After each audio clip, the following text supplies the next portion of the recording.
Good afternoon, everybody. How you doing out there in YouTube land? Welcome to Midnight's Edge. We're here live talking about the Reddit leaks and more. With me, as always, is Andre. How you doing, sir? I'm good, thank you. Glad to be back on Norwegian soil again. That's always good. So yeah, I'm glad to be here.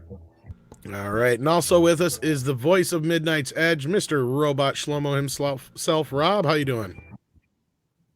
How's it going, everybody? Greetings and salutations out there.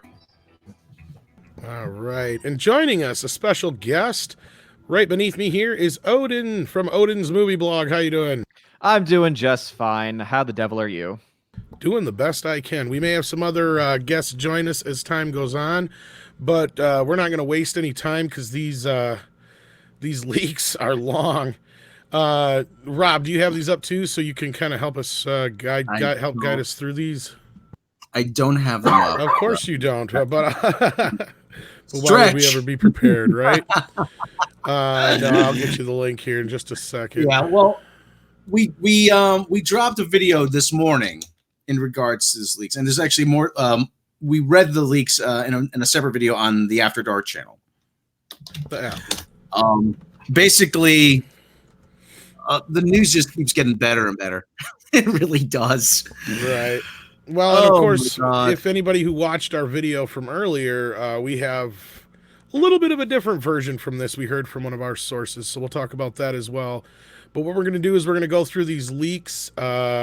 These were posted by a user called Ego Shop just a day ago. These broke pretty late. What was it? Tuesday night? Yeah, Tuesday night. They're pretty late Tuesday night. People were starting to notice them. So yeah, we're gonna go through these. As soon as Rob's got them in front of him, he can start reading them. Actually, they broke in the wee hours of the morning for me. So late Tuesday night, early Wednesday morning, or late Thursday. Yeah, it was like Thursday morning for me. Like that, maybe, yeah. Yeah, and while Rob finds the leaks, let's greet you in the chat. So thanks for joining us, everyone. I just want to say that. So hail everyone there. Hey, hail Logic. Oh shit, we live. Yes, we are indeed. Hail author Stephen Walton. Hail Thomas R. Hart. Hail all of you.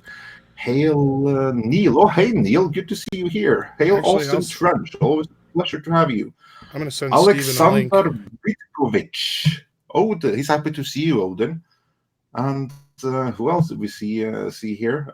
Yeah, hail to everyone in the forums. Pleasure to have all of you. Better pulp than literary. Yes, absolutely. I stand by that completely. And Al Bundy is in the chat. How awesome is that? And Jørgen from Bergen. Hello, my fellow Norwegian. So I was going to say, I could never have said that one. Oh, you don't have to. Well, that's the beauty. But yeah, Stephen, I'm going to send you a link too here. Jørgen Bergen. That was actually pretty good. Before we get into the leaks, we got our first super chat. The DCV Titan sent us $5 Canadian. Rob, do you know if the porn parody of The Rise of Skywalker is out? And if it is, how much better is it? Now, that's a question for you, Rob. I don't know if it's out yet, but the way things go in the adult entertainment world, it might be any day now, or even any. Check back at a certain hub for that kind of entertainment. If you know what I'm talking about, there's a certain site which is a hub for adult entertainment. I'm not going to say which one. Should be there. So, all right. But let's get into the leaks, which is why we're here. All right, I got them up here. So Ego Shop, he claims to have a source that worked on the leaks, on the Rise of Skywalker. Since shortly after the release of the weekend, been corresponding with someone who worked closely on the production Rise of Skywalker, works for one of the major companies, cannot disclose here. I verified the source to my satisfaction. To protect the source, I am rewording what we spoke about over the last 2 weeks and I'm submitting it to you in bullet point format. I have written based on what they told me. The too long didn't read version is that they were upset with the final product of The Rise of Skywalker and wanted to share their perspective on how it went down and what and where it went wrong. The leakers here we go. Go into bullet points. The leakers for The Rise of Skywalker had an agenda and are tied to Disney directly. My source confessed that they have an agenda as well, and that they struggle with ignoring what's been happening to someone who they think doesn't deserve it. JJ always treated everyone on and off set with respect. So my source's agenda is that what Disney has done to JJ and how much they screwed him over should be something for people are aware of, whether you like him as a filmmaker or not. Disney was one of the studios who were in the Bad Robot bidding war last year. Disney never had much interest in Bad Robot as a company, but they did in JJ because they saw Warner Brothers, who JJ went with in the end, as a major threat. JJ is very successful at bringing franchises back like Mission Impossible, Star Trek, Star Wars, and we'll discuss that later. Warner Brothers is struggling with DC, and aside from Wonder Woman, DC is still seen as a bit of a joke in its current state by the general audience. Warner Brothers wants Abrams for some DC projects. Now, this has been hinted to actually in previous places. That Warner Brothers wants JJ to work on a lot of DC projects. Two of them that keep coming up are Godzilla and Green Lantern. This guy says his source said it's this generation Star Wars is the MCU, and Marvel's biggest threat is a well-operational DC. They want to keep DC in limbo that they're in right now. Abrams jumpstarting that franchise with something like a successful audience-pleasing Superman movie makes them nervous. Their goal is to make JJ look bad to potential investors and shareholders. I'm not sure if I buy that. Yeah. Yeah, we're going to break these down. Okay, so yeah, let's begin with that. Yeah, before we do though, we got to introduce one new guest. Author Stephen Walton himself, the author of the Fandom Menace series of books. Hello, sir. Hey, Tom. How you doing? Hey, Andre. Nice to meet you. Likewise. Good to meet you. Good to meet you. Hey, Rob. Steven? What's going on, Odin? Leave my beard alone, please. Thank you. I'm leaving it alone today.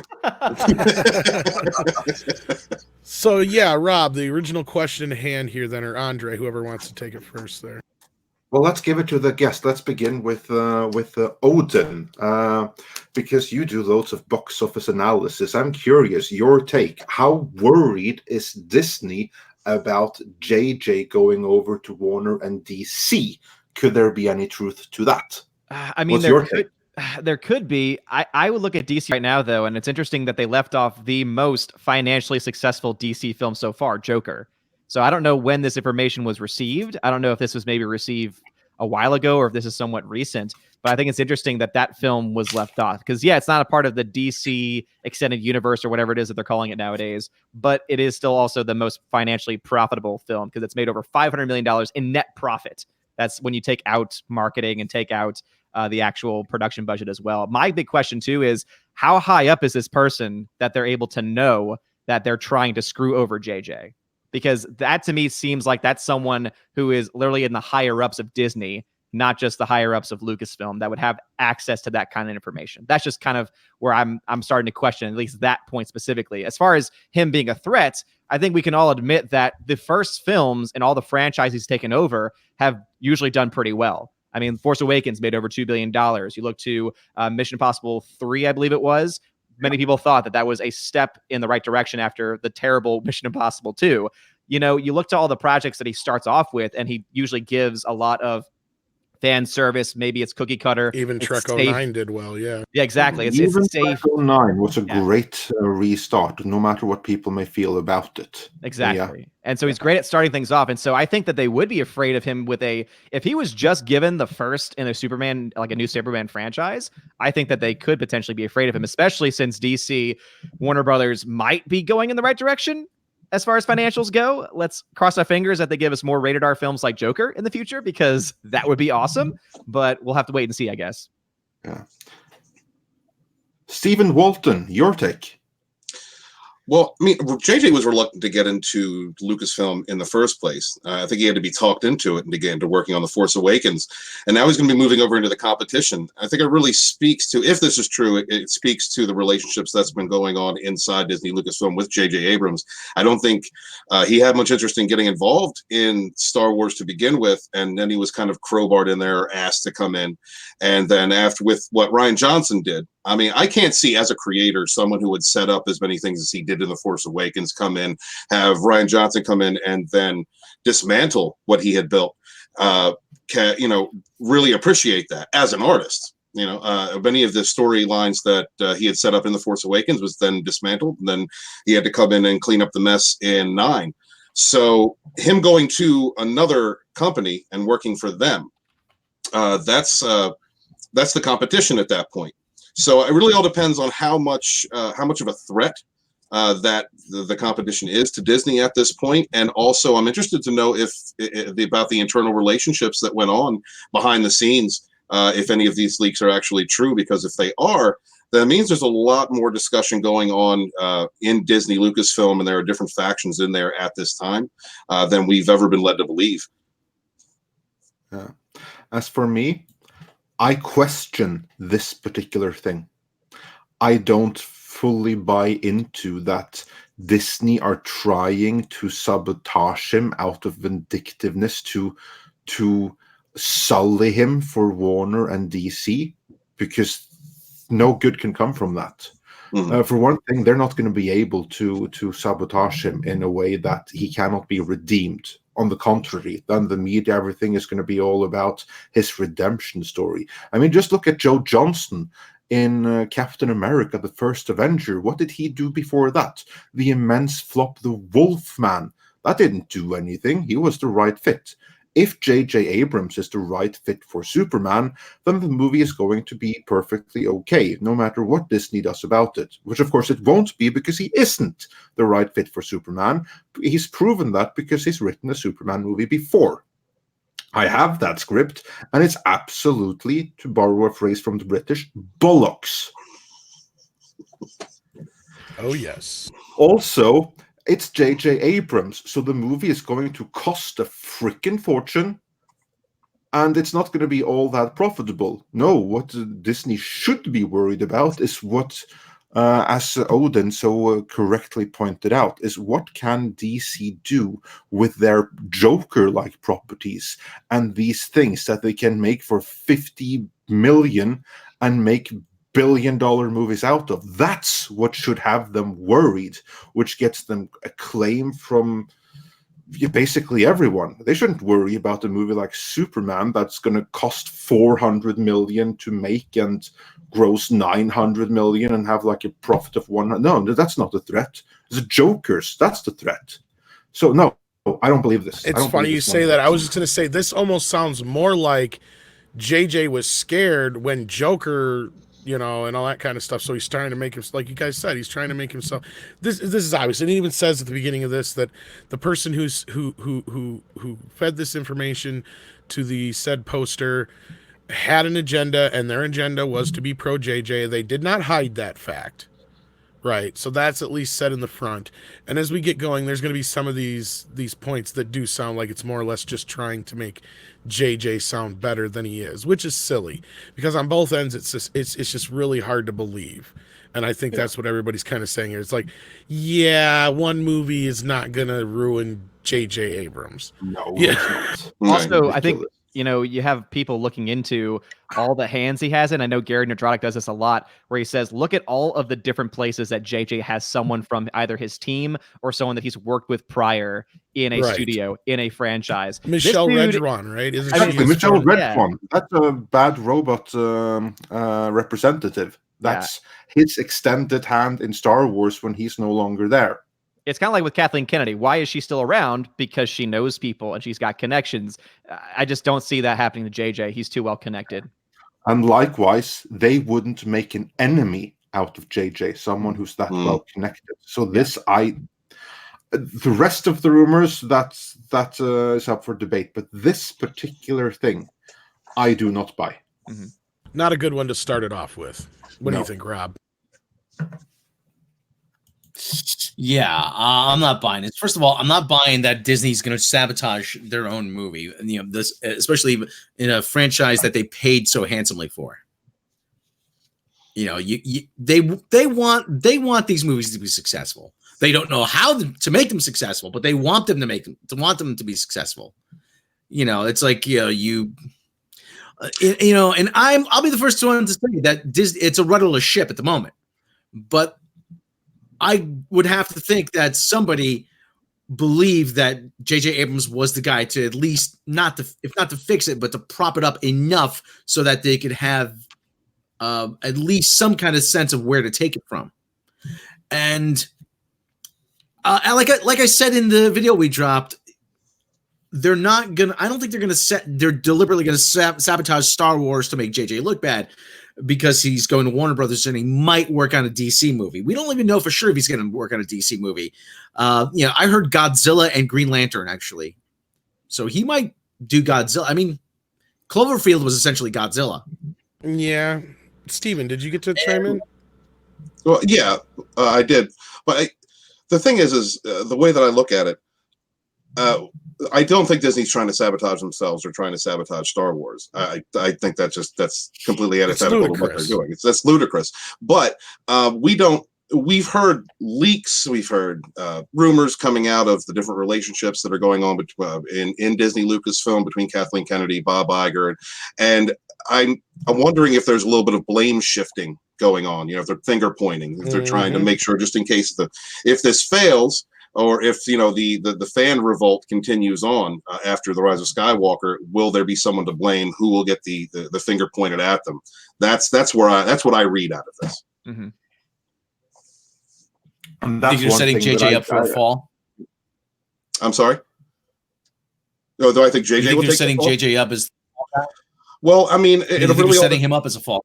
It really all depends on how much confidence Bob Iger has in Kathleen Kennedy, what their relationships are like. I mean, are they willing to point the finger at Kennedy and say that she has not done the job that they expected her to do, or as well as they expected her to do? Or would they rather point it at someone like J.J. Abrams, who is going to be leaving and going someplace else, and that way they can shift the blame and retain a good look within people in their own house, the establishment, so to speak.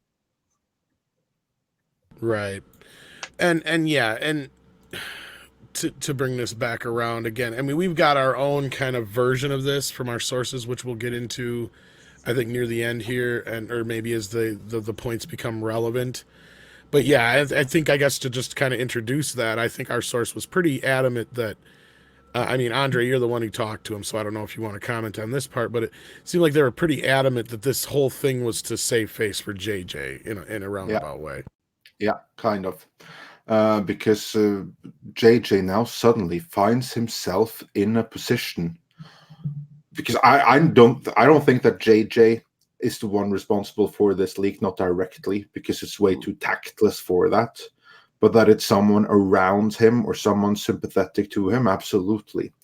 But I don't think that Disney is doing anything deliberately to shove him under the bus or anything like that. They're going to do that. They're already doing that with Rian Johnson. And it's well known within the industry that they are most displeased with Kathleen Kennedy. They're not going to go out and say it in public. But again, the silence that Bob Iger had to say about her in his book, where he didn't even mention her with a single word other than, oh yeah, she was there. Wow. That's pretty telling. So it's well known in the industry that they don't like Kathleen Kennedy. They're not fans of what she has done. But what has happened with JJ, this is what I have heard from someone familiar with the situation, is that JJ Star has depreciated, or his stock or share price or whatever you want to call it within Hollywood has depreciated considerably in the last couple of years, really. Because he started a successful reboot with Star Trek, but it had no longevity. Mm-hmm. Like Into Darkness, that spat it out, and Beyond outright bombed. And then Bad Robot technically didn't do Star Trek Discovery, but it's their offshoot. What's her name again? Secret Hideout. They're the one doing Star Trek Discovery and Picard, and it's pretty much the same thing. You have the same people that were doing the Bad Robot movies. So it's like basically it's the same people behind the scenes there. And what's the end result of that? Well, Picard is now coming in 2 weeks, and nobody cares. No one gives a crap that Picard is coming in 2 weeks. And that's part of the Hell JJ reboot thing by association. So that no one cares about that is part of the end legacy of what he did with Star Trek. That's what happened with that in the end. And they're making it worse. Yeah, sorry. Yeah, exactly. And then you have Star Wars, because you could tell from the massive opening of The Force Awakens and also how the box office ended. The audience wanted it. The audience interest was there. And then it disappeared over the course of The Last Jedi, which opened huge, but then it tanked completely during the course of its run. And it's just been downhill ever since then. So what that really means, what that boils down to, is that the properties relaunched by J.J. Abrams have no longevity. That is now clear, and that does not do well for his standing in Hollywood. And we have a fresh face. We have a fresh face. Oh, welcome, Mary Mayhem.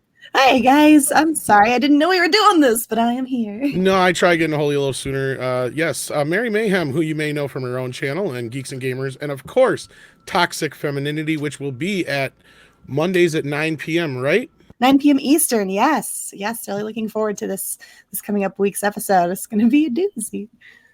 So, yeah, the first, we just got into the very, very, very first bit of this leakage. The leakage. That seems like a good way to put it. And we've all called kind of JJ bullshit on the first one, is I think going to have been the unanimous roundabout feelings on that first one. Even though the leaker did say that they do have an agenda and it was JJ biased, we pointed out that our source said that these leaks were completely to help maintain JJ's image more than anything. So we don't know how you feel about that, if you got a chance to watch our video from earlier yet. Well, I think that certainly makes sense. I haven't had a chance to watch the video yet, but it does certainly make sense. But that doesn't necessarily invalidate it and make it not true either. No. That's why we're going through it point by point. Yeah. So no, I think that makes perfect sense. Well, because they kind of admit it here within the actual post. You know, they say that they have the agenda, that they've been struggling with what's happening, and they don't think that he deserves it. So you can tie whether or not they think that he deserves it to whatever assumption that you have here. They're clearly JJ's person, and that's fine. That's absolutely fine. Most of us do things with some measure of personal agenda behind them, right? So that's fine. But the actual post itself, I do think it still seems credible to me. All right. Yeah. So, what was the first one again, Rob? It was the source confessed that they have an agenda as well, and they struggle. You got through that one, right? Yeah. And then you got through the offset. Which one was that? Yeah. Which one were the one we were discussing specifically? I can't recall here. We were discussing about the shareholders. Oh, the shareholder one. Yes. Okay. Yeah. Whether or not Disney would actually tank this movie. That's what the point we were really getting on. And that one we all kind of found a little hard to believe that on just because of JJ's behalf and because he has this big overall deal he was working on at the same time at Warner, that they were trying to sabotage him. That one sounded very unbelievable to us. That's where we were. I don't know how you felt about that one specifically.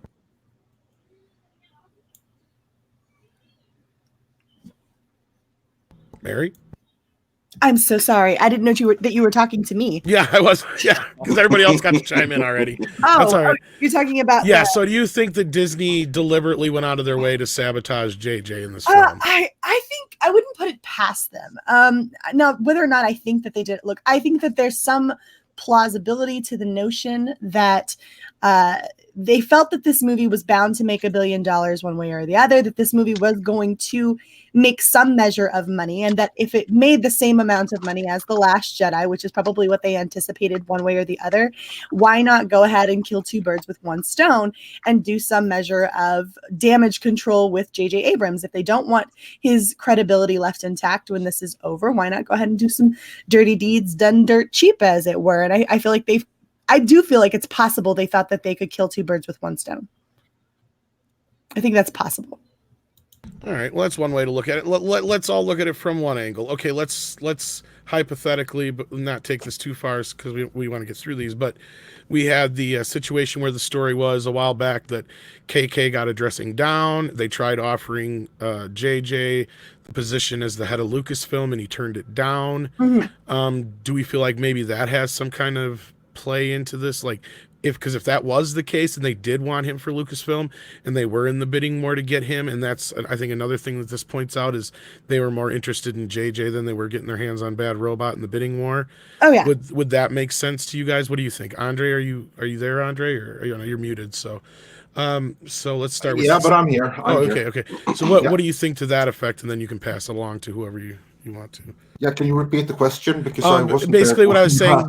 Let's go hypothetically real quick under the like we reported and a few others did that there was a dressing down of KK and they really wanted JJ to take over Lucasfilm to the point where he even got her office. I believe it was in England at the time, or something like that. I totally believe that. Under that circumstance, does it sound plausible that they would throw JJ under the bus as Disney? No. Okay. I don't believe that at all. I really don't. I believe that this is like someone trying to obfuscate a thing. I think that JJ has basically been able to devalue his own standing within Hollywood by just demonstrating that the things that he has started, they peter out. They don't last. There's no longevity there. But I do not think that Disney would undermine their own property and their own investment, which goes directly against their fiduciary commitments to their shareholders, just to spite him when he is not at fault. On the contrary, he has done everything that he has been asked at every time. He is someone that has not had an opinion of its own, certainly not very firmly held. When Iger has told him, do this, he's done this. When Kathleen Kennedy has said, jump, then he's asked how high. He's been a company man who's done everything that he's been asked. I do not think that they blame him for this. I think that they blame Kathleen Kennedy and they blame Rian Johnson. His movie is the one that really worked in The Force Awakens. And this movie, even this one, I mean, we talk about it as if it's a complete and total disaster. And creatively it is. But box office-wise, and when you see how it's performing, it's actually performing better with audiences than it is with critics. I don't think that Disney have anything that much against him, and if they have to throw someone under the bus, it's not going to be him. I would tend to think that it's possible that maybe there was no deliberate attempt to quote unquote sabotage him, but I do think that maybe if you set that narrative aside, the sabotage, like the deliberate sabotage narrative aside, I still think that this post rings true in a lot of ways. That the meddling is most certainly happened, and that JJ was probably definitely frustrated and probably didn't recognize the movie when they were done with it. I still believe that there's probably a JJ cut. So even if you set that narrative itself aside, I think that this probably in and of itself is very true. I agree with. I absolutely agree that everything that has happened there, that has transpired. No doubt about that whatsoever. What I question is this leaker's claim that something was done for the purpose of sabotaging JJ. I don't believe that for 1 second. Mm-hmm. I do believe that they genuinely tried their best to salvage the movie. But Iger was very involved, and in the process, they stepped all over JJ's vision. That I believe. Yeah, because the funny thing is they point out that Iger brought JJ in, and then they keep saying Disney. They don't specify who. They just say Disney throughout, and then when we get to it, you have the famous line where JJ says, "Well, you might as well have written and directed by Lucasfilm on there." Right. So who is actually the one that's causing the friction is the question Rob and I kept running into when we were working on that mini documentary that got dropped this morning is Disney KK? Is it Bob? Who is it? Because you would think that why would they say, well, Bob Iger brought him on? Was the point to make it that Bob was the one who turned on him, or was it somebody else causing the friction? Well, but as we understand it, though, Bob Iger was the one who got directly involved in this, right? Because they don't. Yeah, that's the thing. They've clearly shown they don't think that she's stayed out of a lot of stuff for a long time, right? And so you have him getting directly involved. And if the reports are to be believed that Bob Iger himself, after one of the test screenings went so poorly, directly himself got involved in this. So I imagine that's probably where this came from. Now, of course, I don't know that. That's speculation. But then again, the Reddit post itself is it's certainly not confirmed. So. Right. And we broke down the timeline, and if it's to be believed, the way it's sounding now, there was at least 4 different cuts of this film, and we'll get to that.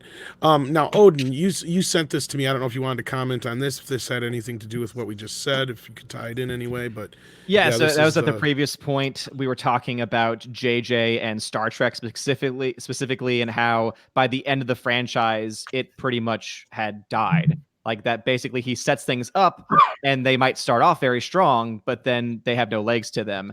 And so, looking specifically at Star Trek 09, Into Darkness 2013, and beyond in 2016, you see that in the very beginning, the worldwide box office for 2009 Star Trek before inflation was around $386 million, which was obviously, you look to that number, you say that's not that great, but then it jumps up to $467 million worldwide for Into Darkness. And that's not because Into Darkness was a better film, but it's because he set up this universe that people said, hey, you know what? That was entertaining. Because the fact that this film, the original Star Trek 09, it made over $200 million in Blu-ray and DVD sales, which is a pretty good amount of cash when you think about it, especially since it doesn't cost them that much to put their movies onto a disc, right? And so when you see Star Trek Beyond, though, it drops back down to 335 being the lowest grossing of the franchise, because obviously Into Darkness was a train wreck. So yeah. I think that goes to show you that, yeah, JJ might be good at starting things off, but he's terrible at finishing. Going back to the Star Wars point, though, for a second, I think it all comes back to Rian Johnson, because I think JJ was given pretty much autonomy for the first film, for the most part, gave the film that he wanted. They did very well. They made over $2 billion. And then all of a sudden it was, oh, we're riding high. This is great. Rian Johnson comes in and he says, oh, I want to do something different. And they say, oh, you go right ahead. JJ did it. You can do it too. And then we got The Last Jedi.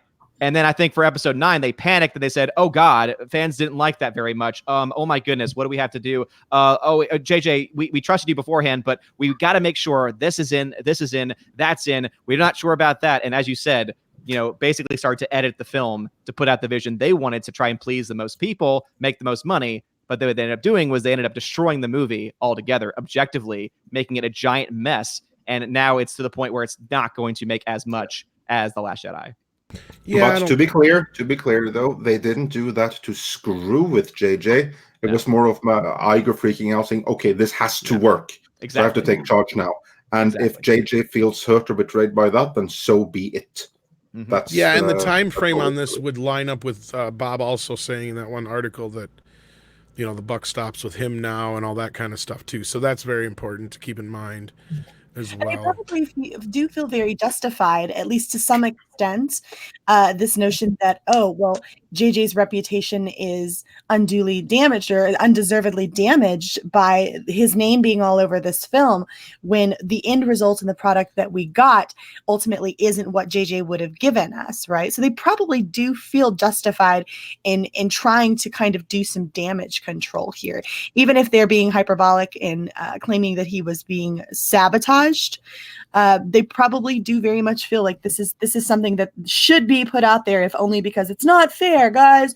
JJ wouldn't have given us what we got, and this is a Frankenstein monster of what it was that he would have actually put out there. So I can understand why they would at least feel justified, even if there's some hyperbole here. Yeah, and that's probably true. That's very, very, very true, because I think nobody here could argue that regardless of what happened in this film, there's no way that JJ's original vision for what was going to happen down the road or should have happened down the road and what he tried to do in The Rise of Skywalker was way different than what happened because of The Last Jedi. There's no way, regardless of how bad his visions could have been for a 2 and 3, if he had been able to do them, there's no one who can argue that he would never have done Luke that dirty. Yeah. You know, there's no way. I mean, that was his whole point, was to build this character up through the whole film, like to build him back up to remind you that this guy's a legend. Mm-hmm. And not to mention how just, look, it takes a very, only the exact perfect storm that we got, I think, could create something as disjointed and downright confusing as this trilogy, right? This trilogy is so confusing from beginning to end. There's no story to follow. There's no plot. There's no arc for any of these characters. And I do believe JJ tried to pull something out of his ass here at the end, but what could he do? Really, honestly, what could he do with only one film to work with? He needed 2 films in order to pull anything out of this, and they wouldn't give it to him. And so then, okay, fine, he needs at least a 3-hour film too, and even that I'm not sure would have worked. Well, even 2 films, I'm not sure, because the damage is done with The Last Jedi. That's the main problem. Yeah. And I mean, here's the thing also. Yeah, go ahead, Ron. Is what I'm hearing is that Kathleen Kennedy is more to blame for this than many of us previously have realized. That much of the story beats, because we've always heard that the story came from basically, it was J.J. Abrams, Kathleen Kennedy, and Bob Iger that set out and made this sporadic plan for the trilogy. But what I'm hearing is that of the 3, Kathleen Kennedy was the driving force. This whole thing that Luke Skywalker had gone into hiding and was away, that apparently was Kathleen Kennedy. And killing him off in movie number 2, that was probably Rian Johnson. But the idea to completely humiliate the character and tear him down like they tore down all of the original characters, that was all Kathleen Kennedy. That was her intention and the plan all along, that the new characters must shine and the old ones must be gotten rid of in the worst way possible. This was, like, with the exception of Leia, and we all saw how that turned out. Mm-hmm. Yeah, that was.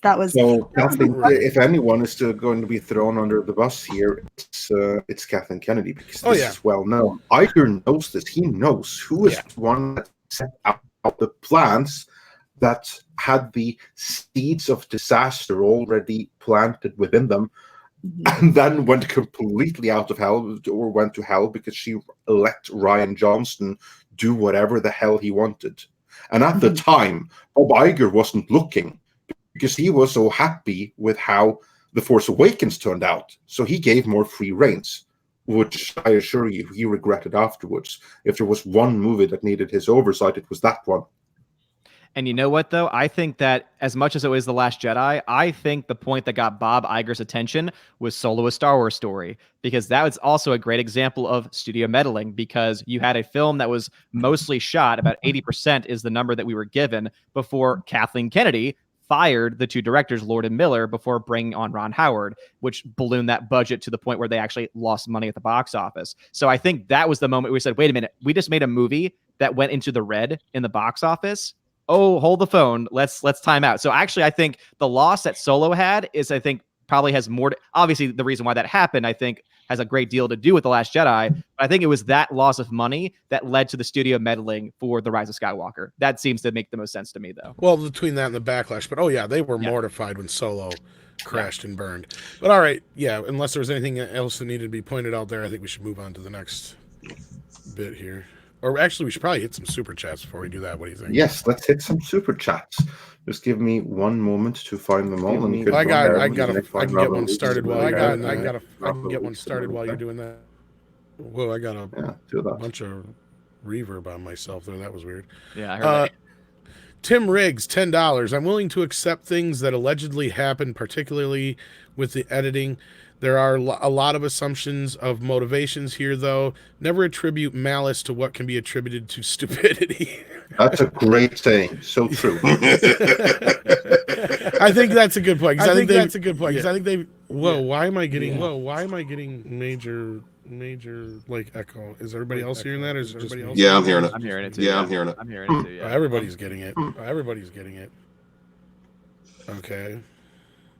Okay, it's you, Rob. Yeah, Rob, you got the video up in the back. You got the video up in the back or something. Okay, Rob, go mute yourself. It was the audio. It was somehow the audio processing got shut down off. On my phone. See, that might be what I was having a problem with earlier. But okay, we're better now. I can't hear myself now that I'm Where were we? You were in the middle of a super chat. Yeah, I was answering the question. I don't even remember what it was. It was the comment about not being malice, malice and stupidity. Yeah, well, the point is passed. Sorry about that. Thank you so much for the $10, Tim Riggs. Did you want to do the next one, Andre? Or yeah, sure. Just give me 1 second to get caught up. 3 seconds that I'm caught up. Nightwish fan is the next one. Yeah, okay. Beginning. Austin Trench sent us $1.99 saying, Happy World War III Eve. Dodge the draft. That's a nice one for you guys in the States. I thought we got that one, but all right. Yeah, we were just talking about dodging the draft, Rob and I. We're going to go underground. Yeah, and then it was Tim Riggs. We got that. And then it's a Nightwish fan, 1991. I've seen them in concert actually 4 times. But that's neither here nor there. He sent us $5. I've always had a suspicion there was bad blood between JJ and Lucasfilm with The Force Awakens. The fact that they didn't want him back for the trilogy seemed odd. I don't think it's that they didn't want him back. According to him, planned on another director there. That's not, well, that depends on whose story. According to him in a recent interview, and I think even previously, he had said they did ask him to do the trilogy, and he said no. Because he asked his family about doing all 3 movies back to back to back, and him being gone for so long, and he pretty much threw his family under the bus and said they didn't want him away, so he said no to part 2. And then he would proceed to go on. Yeah, but of course I wished I had, because I had all these ideas and But yeah, it's out there. Yeah, that's his excuse anyway. So the original story was they did ask him to do all 3 films. Hiding behind family is tight. Moving on. The DCV Titan sent us $5 Canadian saying, God, no more Superman or Batman, unless you do something interesting like Red Son or Thomas Wayne of the Flashpoint timeline. Yeah, they were planning on doing that. That's why they cast the guy who I forgot his name. Anyway, the guy they Jeffrey Dean Morgan. Is that you're thinking of? That's the one. Yeah, that's why they cast him in Batman v Superman. That was the whole reason, was to have him be Flashpoint Batman at some point in the future. But yeah, that's not happening. It would be cool. It would be very cool. Hopefully they learn from Joker and do something like that. I say, do you think that's going to happen? Anyone? Nah. No, I don't see them being that bold, especially with the instability that the expanded universe has at the moment, the DC expanded universe. Yeah, and not only that, I think that was the whole thing, was they messed with the Flash show, so they couldn't do Flashpoint exactly, because they're like, oh no, we're going to do that in the movies, we're going to do it in the movies, we're going to do it in the movies. No, we're not. Mm-hmm. Yep. Yeah, exactly. But if they're smart, they're going to follow up the Joker with movies like that. I pay to see much more than that, than another take on Superman, but that's just me.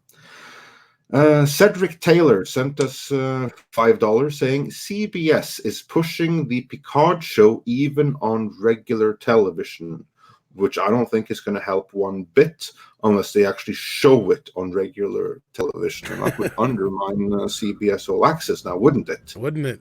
Yeah, that's the thing, is they advertised and even showed the first episode of Star Trek Discovery on television. And I swear I've noticed that the few people who are actually interested in this Picard show are totally ignorant to the fact that it's not going to be on Amazon Prime. The common consensus among the general public seems to be that's where it's going to be, and I have to remind people on a daily basis that outside of the U.S. and Canada, it's not on Amazon Prime. It's on CBS All Access. And what is what is it called over there, Rob? The channel it's on in Canada, I can't remember. In Canada, Space. Yeah. I keep wanting to say Sky, but that's the one from UK or whatever. But yeah. Yeah, that's the one that taught me English back in the day. But yeah. And then we have Blackout's Box, who also sent us $5, saying, I have collected raw, unedited footage of the multiple times J.J. Abrams has said the Rise of Skywalker is not working. And he sent us a YouTube link. So since he shared that with us, I'm just going to go and put that in the chat here for all of you to see right now, those who are interested. And then we'll move on, almost finished. Captain Hare sent us $5 saying, they revived Walt Disney's Frozen Head and he sabotaged the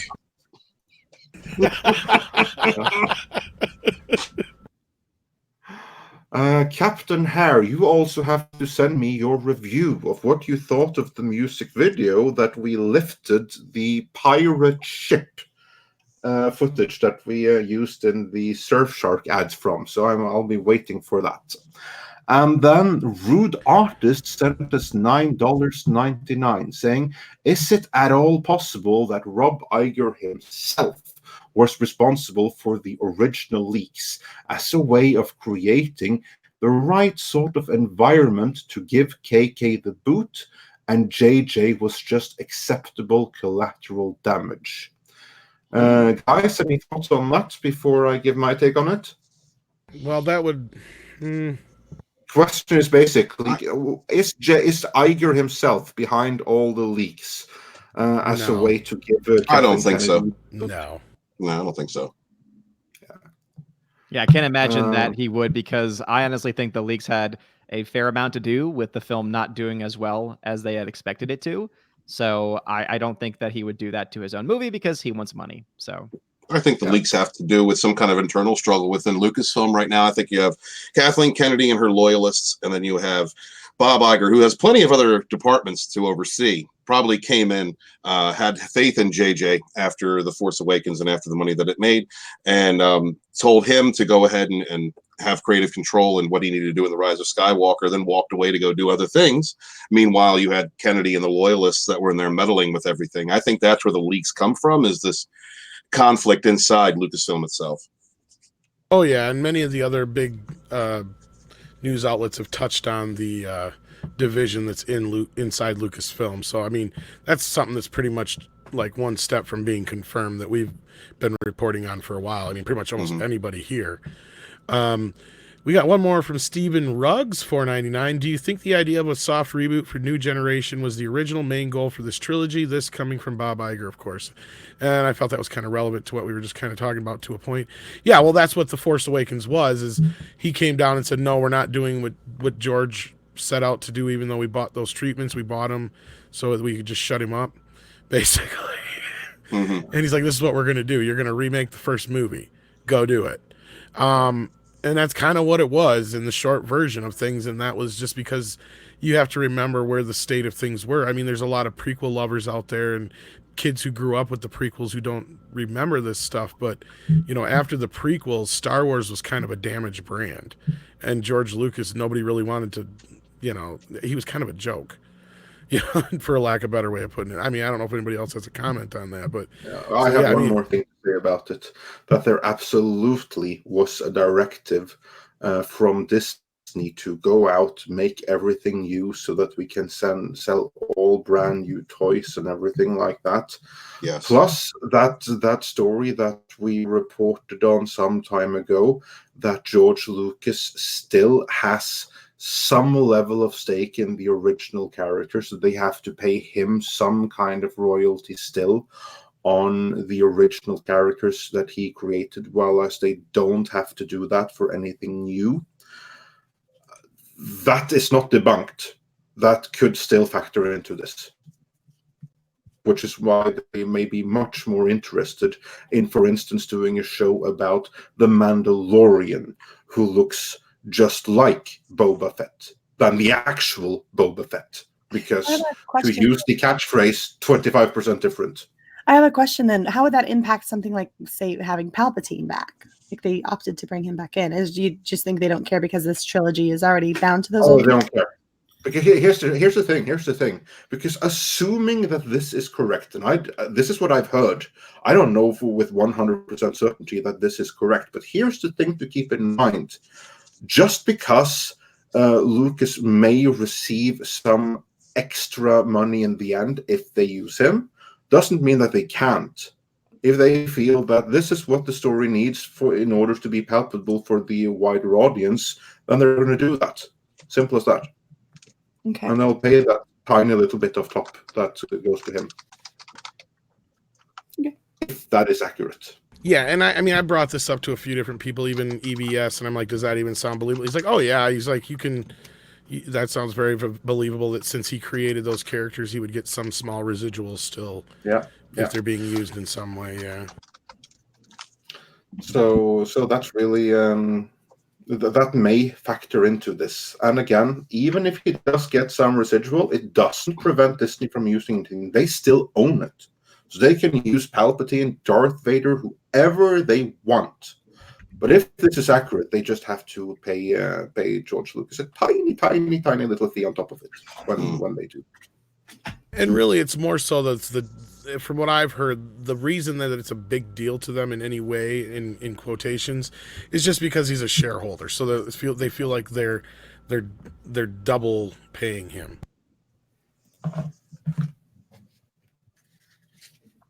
Yeah, and with that, I believe we're all caught up on Super Chats.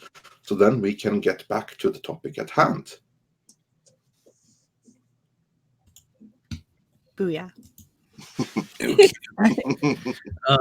Where did we... That took a while. Yeah, a little longer. You read it, didn't you, Rob? Oh, yeah. Okay, yada, yada, yada. Okay. Says here, okay. Source mentions that shortly after premiere, the Rise of Skywalker we saw last night was not the Rise of Skywalker we thought we worked on. JJ was devastated, blindsided by this. He's been feeling down over the last 6 months because some of the ridiculous demands Disney had that changed his movie story. While the scenes were shot, a lot of the changes were made in post-production and the audio was re-recorded and altered. My source said they've never seen anything like this happen before. He's the director and wasn't in the know about what they were doing behind his back. Apparently, JJ felt threatened over the month leading up to the premiere. Rian Johnson was never meant to do episode 9, despite rumors that he was. JJ was brought back by Iger, not Kathleen Kennedy. Disney insisted on more fan service, less controversy. Now, that's totally believable. Yeah, I believe all of that. Yeah. Apart from the thing about JJ feeling threatened, I don't think he felt that someone's going to come and kill him or something. I think he felt very uncomfortable. I think he felt that, oh my God, I've lost control over the movie. Because this is something that's never happened to him before, that someone higher up has gone in and taken charge of the movie and taken it away from him and said, we're going to do this. Now we suddenly have a second unit who's doing this, doing this, doing this. So he's no longer fully in charge of it. Now, this has happened many, many, many, many times before, but it may not have happened to J.J. Abrams before. So it's new and scary to him. I think what maybe what they're implying when they say that he felt threatened is that his image felt threatened, perhaps by how, because I mean, as they describe it later on down the road, that it's badly scotch taped together, right? That this is a mess, and that his name is attached to it, and so perhaps what they mean by feeling threatened is that his career may be threatened, his image may be threatened. his ability to get work down the line may be threatened. And of course, that I suppose does feed in a bit to the whole sort of hyperbole that he was sabotaged. But I can see from a certain point of view, if you will, why he might have felt threatened by all of the changes being made and his name being attached to this, for better or worse. No matter how it does, he is the guy who everyone is going to point at and laugh at and say, okay, he's a hack, right? And regardless of the Rise of Skywalker, I still think he's a hack. I didn't like The Force Awakens either personally, but I do understand that potential angle there. Mm-hmm. Imagine all the different demands that were put on him for that film, all the different people that were involved, everybody from Iger and Lucasfilm, the merchandising units that are basically tanked because they haven't really been able to make any money on merchandising. I mean, all of the different factors involved and all the different people that had interest invested in this film and all the people that had to be satisfied, not only the investors, but the fan base, the different sections of the fan base that have been created. I mean, science fiction fandom has always been divisive within itself, you know, whether in the good times and the bad times, but now as toxic and as divided as it is, all of the different types of fans that had to be satisfied, as well as the investors, the studio, and everything that goes with it. I think that pressure probably had a lot to do with his feelings, and all of the different people who had some kind of input into this film, were putting pressure on it, probably also had a lot of effect on him to produce something good. You know, you were talking about merchandise. I was in Walmart a couple days ago, and granted, it's about a week after Christmas, but the Star Wars section ridiculously small. Yeah, it maybe 3 feet wide by whatever the height of the shelf is, but like I said, it's after Christmas, so I mean, there's going to be less stuff. Still plenty of Marvel stuff, still plenty of Transformers, still plenty of Ninja Turtles, but they didn't have a good Star Wars section to begin with. Yeah, nobody was excited to buy stuff for this movie. Well, why should they be? Yeah. Honestly, just speaking as a person with kids to buy presents for, literally, when The Force Awakens came out, all including my girl, all they got were Star Wars stuff. They were all so excited for it. And this year, no, not a thing, because they didn't care and I didn't care and nobody cared. And so I feel like that probably is something that resonates with a lot of other people, that you have your kids, and not but a few years ago, yeah, we were all excited for Star Wars. They got lightsabers. It was fantastic, right? The hype was real. And now they're like, nah, I'm good. Yeah, well, I mean, I'm talking about it in the chat right now. There's right to this point is, I remember my kid knew ahead of time. Sitting 20 minutes into Force Awakens, he leaves and goes plays video games. Mm-hmm. Right. I mean, that's the youth. They don't care. It's not, Star Wars isn't their thing. They see it as just something that their parents are into. Well, I mean, my son's really into Fortnite right now. They've got a lot of Star Wars in Fortnite, and you can use lightsabers as a weapon. You know, like, he likes Star Wars. He likes the prequels and Clone Wars. That's his thing, and so he's interested in that. But that's probably the limitation of it. He's not like dying to get the movie, dying to get any of the new movies or any of the new merchandise. He's, very happily just playing a video game. He'll play Battlefront and things like that. But no, he's not really interested in going out and getting toys like we were when we were kids. Well, and not only that, I've had, 2 or 3 different Christmas parties in the last few weeks. Not one kid did I see was into Star Wars, didn't get a Star Wars gift, didn't have a Star Wars t-shirt, wasn't talking about Star Wars. There was my one little, she'd be like my second cousin because she'd been my cousin's kid. Boy, she was really into the Ghostbusters theme, though, so that's looking good for them. But, this little 3-year-old, she was jamming out to Ghostbusters theme like 20 times over because the kids were playing YouTube videos on a screen in the background.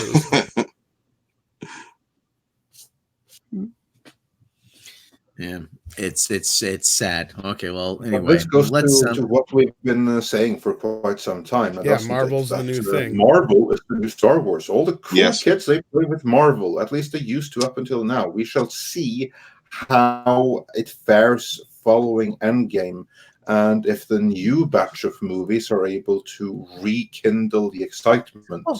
Well, they fly now. Yeah. Exactly. Well, but they're certainly in a better position than Star Wars is right now. Well, even just look at the quality of the Star Wars toys. I mean, you have I was I was in the toy aisle. Oh, look, a cool Marvel Legends Beta Ray Bill, and a cool like Black Panther, and a cool Black Bolt. Yeah, the TV show sucked, but the toy's still cool. Oh, look, there's a cool Spider Woman. Oh, look, there's a cool Ninja Turtles. I'm like, this is supposed to be Han Solo, really? Like, what the hell is this? Well, here speaks right to it where they screwed up. I had a Baby Yoda shirt. You know how many conversations of that sparked? Oh, I wish they had Baby Yoda toys. Mm-hmm. Why didn't they have any Baby Yoda toys? Because, people know what Tom, why didn't they have it? Oh, well, all I could tell him was because either KK was jealous or they fucked up. Because that's the only two reasons I can see, because everybody who I've talked to, it can be both. But the thing is the amount of time you can sit there and say, oh, we did it so we couldn't spoil it for people. But the amount of time that it takes for them to get something from the drawing board to market is the exact amount of time it's taking them to get all this Baby Yoda stuff. Also, that tells me they haven't even thought about it. Yeah, the first merch also we got from their official website sucked.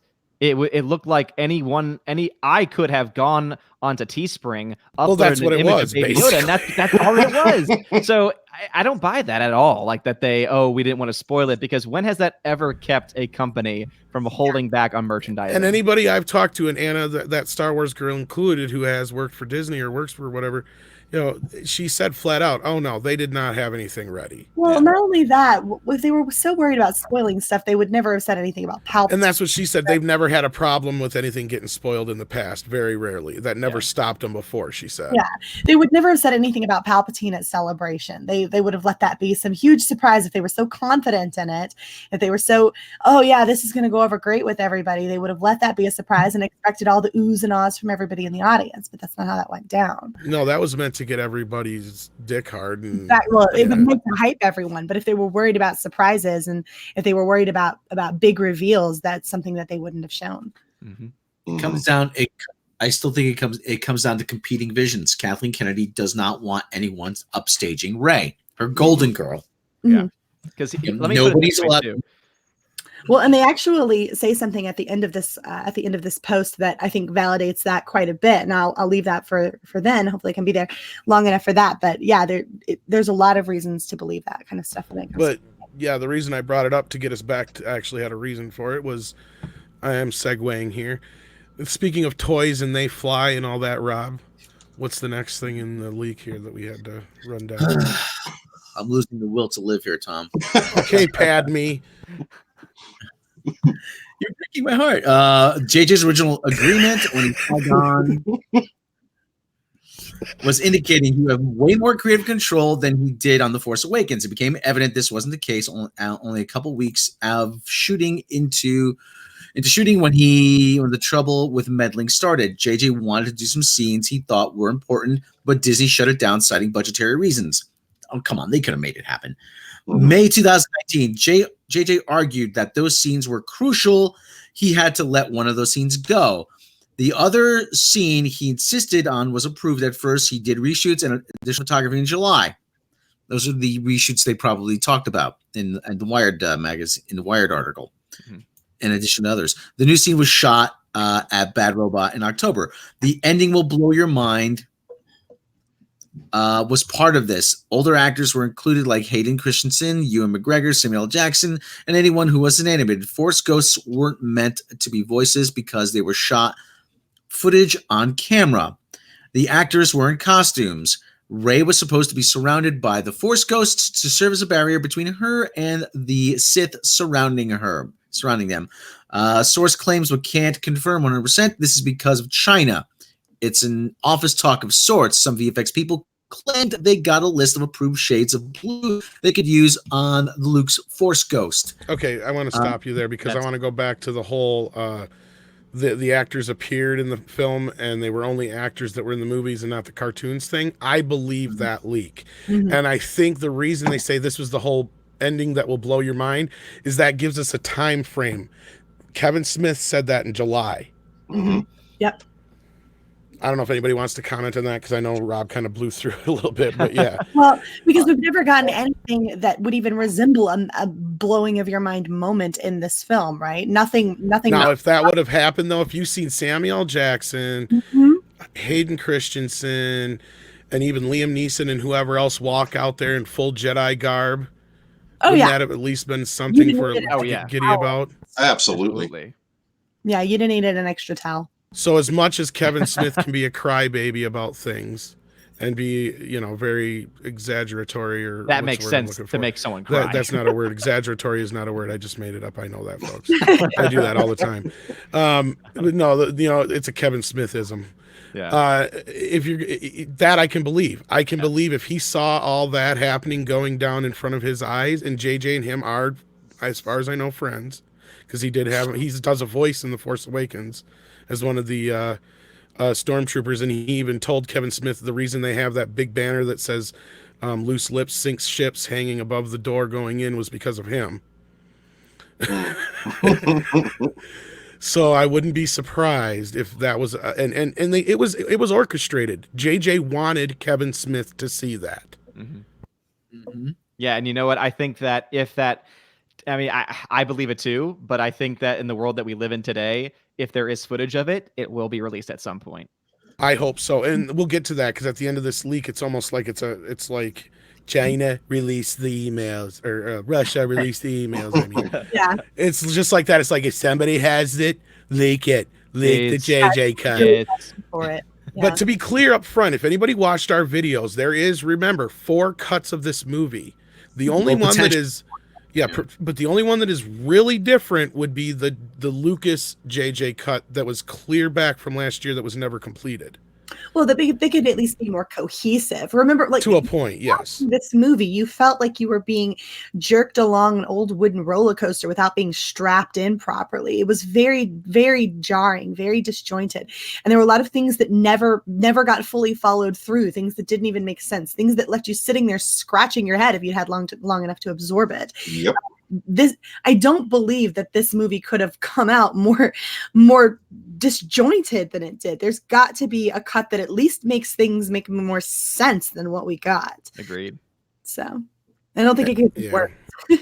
And Thundercats Ho asked which version Kevin. Well, if he showed him a cut, then it would have been a variation on the Lucas cut version, basically, because that's when they would have been in the midst of reshooting. But I know from a story I heard earlier that the editor was editing on set as they were going along.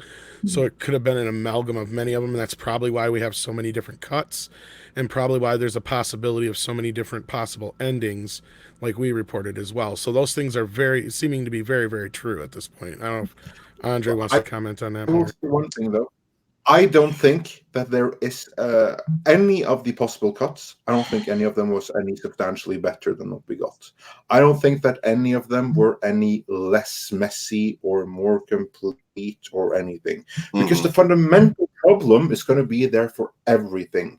Right. And that problem is that J.J. Abrams had to start over. He had to come up with a brand new story. And then that story was taken from him, and then it got changed, which means that he was never able to finish the original story. He never had a complete finished cut he was done with.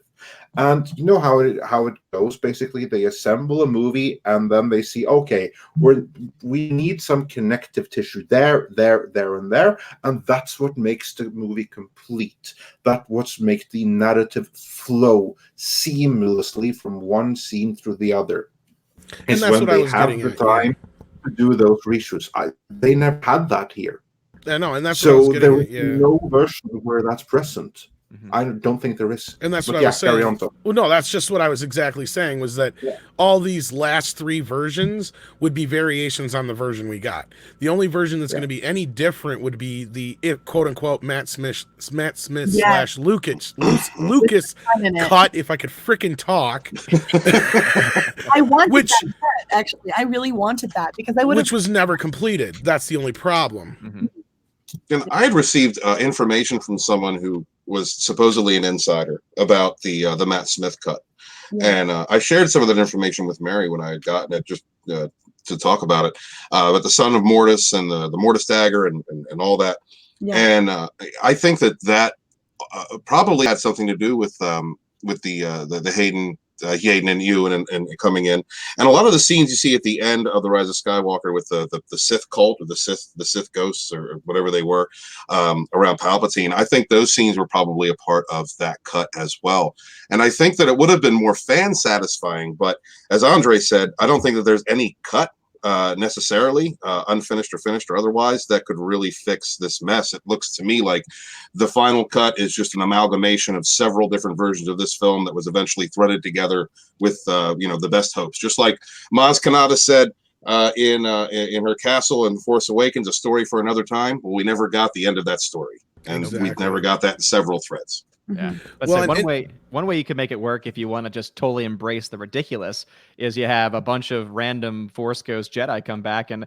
have a giant Force Ghost battle between all of the Force. Oh yeah, why not at this point?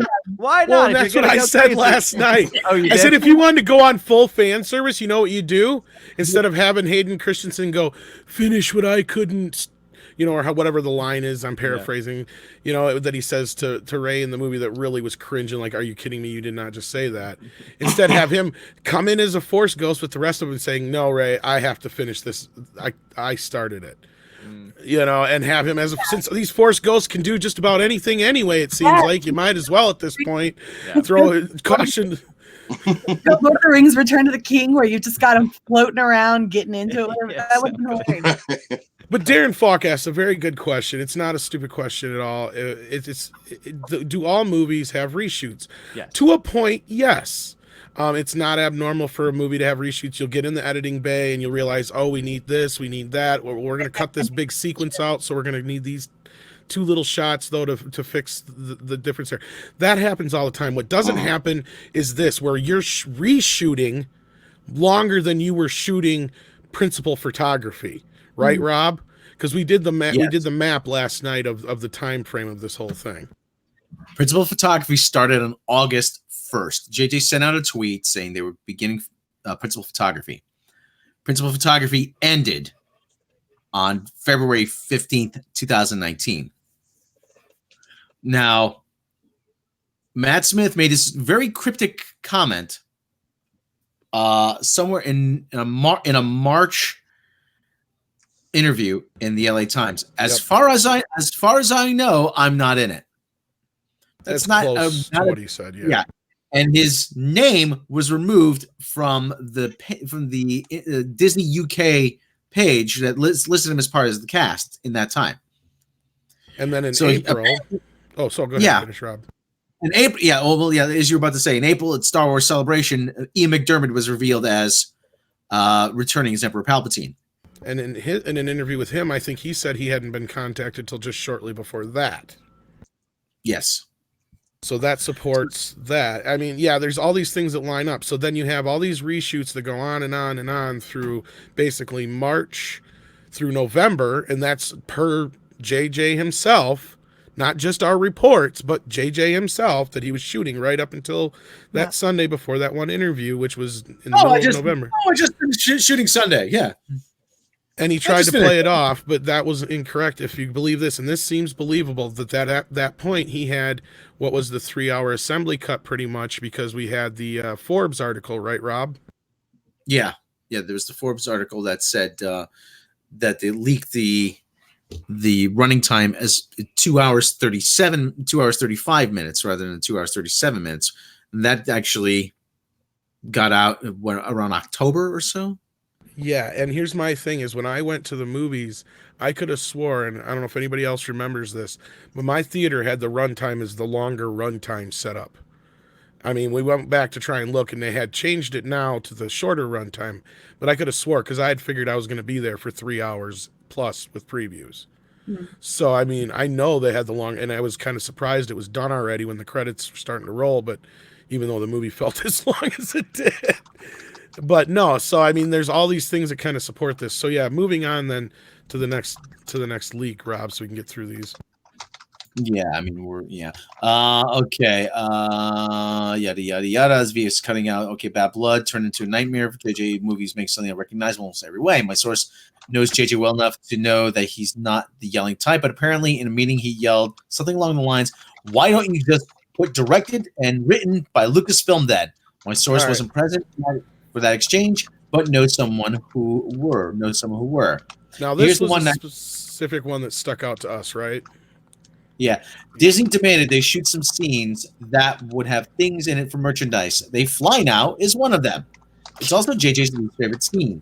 At a November screening of a 2-hour, 37-minute cut, he cringed, groaned, and laughed when the scene was on. All right, I don't buy that part, but we'll go back. We'll get to that in a second. Let's go back to you might as well put Lucasfilm, written and directed by Lucasfilm, on this movie. This reminded me so much of the exchange he had with CBS. Andre, are you with us? I am with you. Okay. We're talking about this might as well be, say, directed and written by Lucasfilm on this. This reminded me so much of the exchange that happened between JJ and CBS at the time.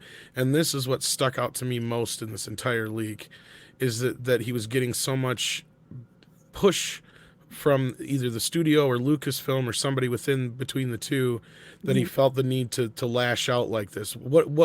How did you feel about that specifically, and how did that equate to you like it did to me as far as the whole CBS thing? Yeah, I think it does, because here we have like a case of history repeating itself. But I think this is extra unusual for him because he's someone that's used to not necessarily being the one that ultimately calls the shots. That he accepts what to do, but then he does it. Whereas now he is second guessed at every single turn. And he feels that the project is no longer his, and he's worried about putting his name to it, because it's no longer the kind of like the movie that he made, since everyone else wants their say into it. And he is the one that's going to be saying that will be credited as director, but he obviously doesn't feel like a director on it, is my first thought there. But Tom, do elaborate a little bit more on what you felt with the CBS thing. Well, of course, he had this little run-in with CBS when it came to Classic Trek and his new Trek, and the fact that Classic Trek toys were outselling the new Trek stuff. And he's like, well, why? He asked them to stop selling Classic Trek stuff while he was doing his movies, and they, of course, said, go after yourself because they make so much money. And he's like, well, then we're just competing with ourselves. What's the point? I think was his quote, pretty much, or he screamed out to them. So it feels like once he feels like he's in a corner and can't get out of it, that this is how he'll lash out. And considering the person had to point out how, JJ never yells, but he did at this point. That was But this was worse, though. This was worse than that, because in that case, he still had control over the movie. He just didn't have control over everything else, and he wasn't able to sell the movie in the way that he wanted to. In this case, he's lost control over the movie itself, which I think is a much, much worse situation for him. And I can well believe that that's something that's going to get the usually mild-mannered yes man J.J. Abrams to suddenly lash out in frustration. You can absolutely see that, yes. I mean, I would. All right, well then, yeah, let's start with you, then we'll go up to Stephen after you, and then so on. Yeah. Well, imagine being put in that situation where you recognize that your name is slapped on this product, right? You only agreed to do this in the first place if you had a measure of creative freedom, right? If you were able to own what it was that was being put up on the screen in front of everyone.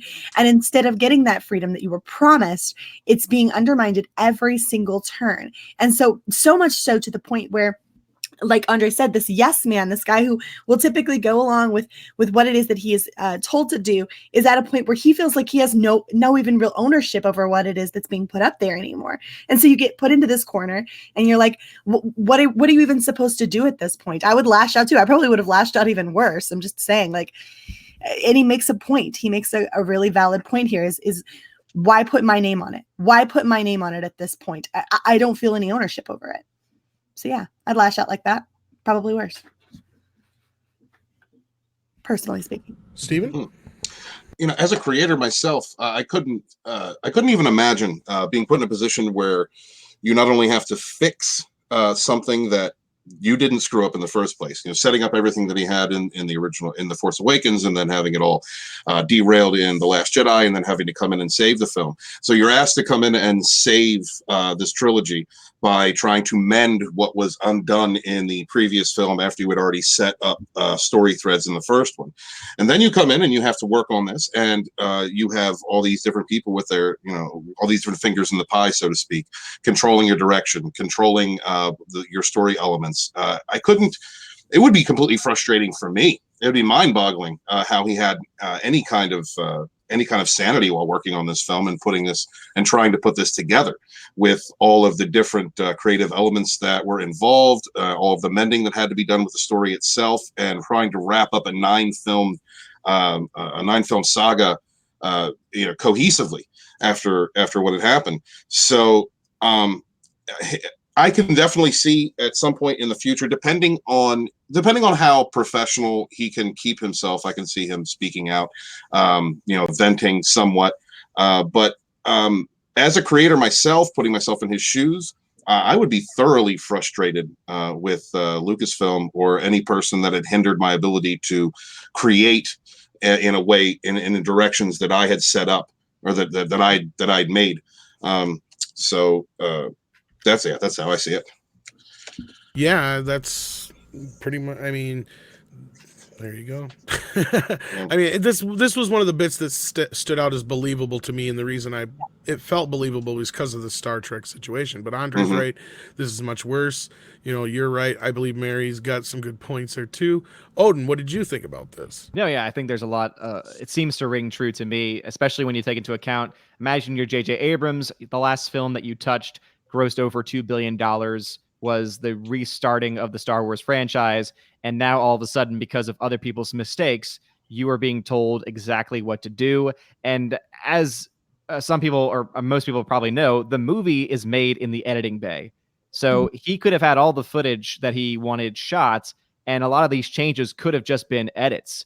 The fact that there was a 3-hour cut of the film, of his original film, before or around the time that reshoots were happening, I think that, in all honesty, he probably had some idea, some semblance of a at least understandable story, because we can be critical of his movies, and I think that rightly so we can be critical, but I don't think I've ever seen a movie of his this disjointed before.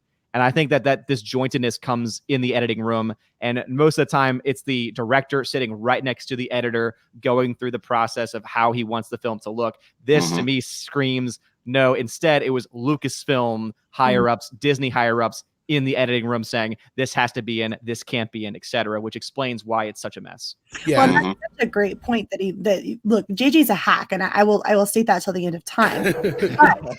He is. Don't hold back, Mary. but the disjointedness of this is so far beyond anything that we've seen out of him before. It is absolutely, you have a hard time even comprehending the movie that is in front of you at points. It drags you along like you've been tied up and drugged behind a horse at times. And so it's I really can understand the level of frustration. I do buy this 110%. This is so much worse than something I think that JJ would have himself put out there. Not that I think that he's a good, I think he has good ideas that he has no idea how to land properly. I do think that he rips stuff off. I think he's a hack, but this is such novice, disjointed, terrible work on the screen in front of us that even the critics can't try to defend this movie. It's exactly. I think there's a great expression. Too many cooks in the kitchen. Yeah, absolutely. I do think he did try to make some corrections. How the fan base, or some of the fan base, was completely distraught by the treatment of Han Solo, and then giving Han that little bit within the film to try and correct that mistake. I do think that there were some things that he may have done to try and fix mistakes that he had recognized after all of the criticism had come out from the fans. But overall, like Odin said, too many cooks in the kitchen. Well, I think the TLJ stuff he tried to fix, but I think the Han Solo being in there was more to do with You didn't have Carrie Fisher to fill in the spots you needed her for, so I feel like Luke and a lot of the stuff that Han said in that was meant for Carrie to say. Yeah. Well, what were they supposed to do? They were between a rock and a hard place. Exactly. And that's where I was like, the only reason that logically makes sense to keep Carrie Fisher alive when you had a year to fix The Last Jedi was that KK and Ryan were insistent that Leia be the one to finally train Rey properly. Yeah, it should have been Luke. It should have been Luke. I'm sorry, though. That just speaks to the level of incompetence that we're dealing with. That KK couldn't look ahead and say, "Oh, we really need to head off a mess here, guys. This is the hand we were dealt. This is what we have to deal with, whether I like it or not." I could never be stupid enough to go into episode 9 without an actress to work with, right? What kind of a moron does that? This level of incompetence just goes to prove how much she needs to be gone. She needs to be out of there, because I can't imagine being in her position and ever moving forward like that. I can't. Imagine how much more of a potent story we would have gotten if Leia had died in the beginning of TLJ and we had gotten a Luke who had found out his sister was killed and then leapt into action. That's what I think everybody was thinking was going to happen. Yeah. Sorry, Mary, I didn't mean to cut you off there. No. I'm just agreeing with it. It would have hit home with people far more potently. And I think it might have even redeemed Luke a little bit in people's eyes, because then at least you would have had that Luke that would have put everything on the line for his sister, right? Yeah. And so I think that in a way that would have worked for a lot of people. Like, okay, we could see how he would go into hiding, but he would never have abandoned his sister like that. So I think that would have worked for people. But KK doesn't understand or know these characters, and that nonsense about, it's so important that we preserve these characters in the way that you created them. You don't even know those characters in the way that he created him. So there's no source material. Remember, there's no source material that we could have used. Never mind the original movies. So. No, there was somebody, I can't find the thing here. Somebody said, didn't she die during promoting the film? No, she died a year before the movie came out. Yeah. Because she died in 2016. The movie came out in 2017, right? Yeah. Mm-hmm. Yeah, it was practically a year. So they had all the time in the world to make those changes, which would have been really the easiest changes that you possibly could do. If you have to change a movie, none would have been easier changes than barely those. An inconvenience. The movie would have been better for it, because it would have saved us for that horrid Mary Poppins sequence, which I say one of the worst movie sequences ever put on film. And she doesn't do anything else in the rest of the film. No.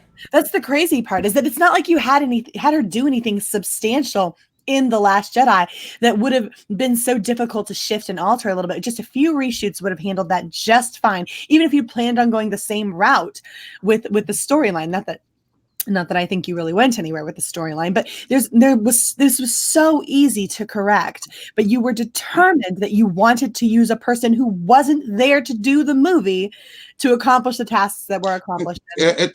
And you had Tim Rose on set, ready and willing to play Admiral Akbar. And instead of flushing him out the window without a single line, you could have used many of those scenes and filled in with him. Instead of giving us Laura Dern, I don't have any problem with Laura Dern personally, but that character was shite. That should have been Admiral Akbar. You could have that would have been an attachment to not only the original trilogy fans, but also to the Clone Wars fans. The Clone Wars TV series. I just I don't know. There's so many wasted opportunities in The Last Jedi. Oh yeah. Oh, and you're so worried about diversity. What's more diverse than a fish guy on the screen? Right? No kidding. A calamari. Odin has to leave us, unfortunately. He needs to go to Odin's sleep. No, I'm just kidding. The wife just got home, and so I gotta catch up with her. So. Absolutely. Yes. It was a pleasure to have you on. Oh, well, thank you for inviting me. Thank you for having me on. And to everyone in the chat, make sure you smash that like button. There's 1,800 people watching, and there's only 342 likes. So smash that melee button. Well, thank you. And do check out Odin's channel, and he does pop in from time to time on After Dark as well. Yes. Thank you very much for inviting me again. And everyone have a wonderful day. Hail Take the care, Odin. All right. Hail. Hail Odin. Hail. All right. So, Rob, did you get to chime in on this? And if not, then continue. I agree. I agree with everything everybody has said. Yes. Yeah. I was watching porn. I'm sorry. No. That is whack. All right, Rob. So yeah, you agree. So moving on, you left off with the ghost thing, which we can go past that real quick. The ghost thing is real. That is totally has to do with China. That's why these the Force quote unquote spirits now, as they're called. Check the toys, guys. They gotta call them spirits now because they can't call them ghosts because they can't portray ghosts on screen in China. So that's the other reason why even though they made no money in China. Even though they made no money in China, they're still pandering to them, and not pander like panda, but pandering. The stupid part about it is that's why they've made all these characters that are Force ghosts in this film seem less translucent than they have in the previous films, and that's what this whole blue enough thing has to do with, is so they don't appear to be ghosts. They have to appear to still be some type of entity and not a ghost, I guess, is the whole thing. Yeah, so we can. I noticed that in the Last Jedi, that God, Luke didn't look like a ghost, or sorry, Yoda didn't look like a ghost. He looked there. He looked present, and Luke didn't look like a ghost in this movie either. If you remember, if you think back to the original trilogy, God, like freaking Obi-Wan Kenobi was transparent, right? Like you could see through the guy. But in these movies, it doesn't feel like a ghost, and that's all for freaking China, who doesn't like your movie anyway. What are you doing? What are you doing? Yeah, that's hilarious, because The Last Jedi killed Star Wars in China forever. There's no getting back there. That movie ended it. Ranger Solo, y'all. Yeah, it ended it because I forgot the word right now. I have to look up the word, but basically it's this word that they have for white left. Yeah. That is the political propaganda. That's a Baiju or whatever it is. Baiju, thank you. That's it. Baiju. When something is labeled as Baiju, the Chinese don't care. And what Disney were able to do, they tried to launch Star Wars there because it's so Or it much has to do with the rating. I have to be clear. I think they can depict ghosts, but if they do, it's like an automatic like adult rating or something. I can't remember the exact specifics. The rating doesn't matter, because after something is labeled as Baiju, the Chinese. No, I know, but I just wanted to be clear. And they don't want Star Wars now, regardless of rating. They don't care about it. And also, it was never going to work, because this incarnation of Star Wars, because in China, there's no tradition for Star Wars. And I can speak to that. If you haven't grown up with Star Wars, it's going to be very difficult to get into it, especially if what you have to get into is these sequel movies where there's no story. None. There's nothing to latch onto.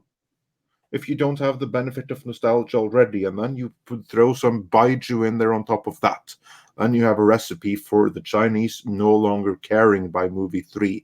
So the changes that they did to try to win over the Chinese audience, or actually to get the movie released in China at all, they were the most stupid sacrifices they possibly could have done. Well, and it's funny because I can't remember who said it. Sorry, Rob. I'll say this and you can go. Okay. There was like, I can't remember who it was. Somebody, I think, in the effects department or something like that said half the reason that Lucas wanted to do the special editions was to release it in China, but not because so he could release it in China, but that's why he updated the effects. Otherwise, he would have just re-released the movies. You know, Andre brought up a very good point. And actually, I think it was Red Letter Media that said this too. Can anybody tell me what this new trilogy is about? What is the story here? Whose story is it? What is this trilogy about? Babu Frick. Babu Frick saved the Rise of Skywalker. And they wanted to edit him out. They didn't think Babu Frick was going to be good. He saved that movie. I laugh every time I saw Babu Frick. That was a segue, I know Andre typically frowns on this, but every time I hear Babu Frick, I only think of one thing. Baba Booey. So, I mean. Well, and that was a segue, so we can get back in, because I think that one's coming up here soon, is the whole Babu Frick thing. And I know that's a specific JJ plant. Like, they wanted that to be known, and that screams of JJ and his characters. Yeah. Now, we got quite a bit to go through here. Okay, my source says that JJ. Before let's catch up on some more super chats. We probably should. Sorry about that, Rob. Just hold the keep a note where you're at. The spot right there. and we'll get some super chats. I believe one of them was even about the Chinese thing, but we'll see that in 1 second. I just have to refresh so I get them all. And here we go. Now, I'm so sorry. I'm so sorry. Yeah, Mary has to get rolling anyway, so we want to thank Mary for stopping in. Do check out Mary's channel, and she always gets to do some things for the Geeks and Gamers crowd over there, so do check her out on there. And Toxic Femininity every Monday night at 9 p.m. Eastern here on Midnight's Edge. Isn't that correct, Mary? Yes, absolutely. And guys, feel free to come check me out over on my own channel. I would love that. Yeah. So yeah, it was pleasure to have you join us as always. Thank you so much, Andre. I'll talk to you guys later. Talk to you later, Mary. Yes, do check out her own channel as well.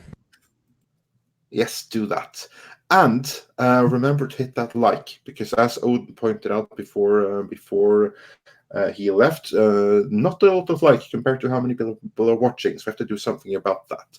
And with that said, the next super chat that we had was from Nightwish Fan 1991, who sent us $5. This will begin to make things right. Boy, that line aged well, hasn't it? Actually, I believe that Rise of Skywalker will begin to do things right, because it closed off that horrid story. So that was something, at least. And then Count Ludwig sent us $20. Thank you so much. The recent leak that infuriated me the most. Here we go. Is the claim that a scene JJ desired was pulled from Star Wars IX by Disney due to totalitarian China's dumb censorship laws. How plausible do you think this claim is? 100%. That's extremely plausible, because even if the movie isn't going to perform there, Disney cannot justify to their shareholders that they didn't try to get the movie released in the second biggest movie market in the world, in what is soon to be the biggest movie market in the world. So yeah, I think that claim is very plausible. Guys, anything you want to add to that? No, I agree to that. I agree with that completely. I mean, you're talking about the second, like you said, the second biggest market on the planet, soon to be the first. We're going to see a lot more pandering, or movies that have the direction of China or the involvement of some type of Chinese culture within them, and that's fine. I mean, I have no problem with that. But when it comes at the expense of creativity and the films themselves, then I mean that's infringement on art, artistic expression. I liked the way that they did it with the Joker, where they basically said that, you know what, screw China, we don't need China, we're just going to put this movie out even if China doesn't want it. Right. It's $1 billion movie without China. That's the way you do it.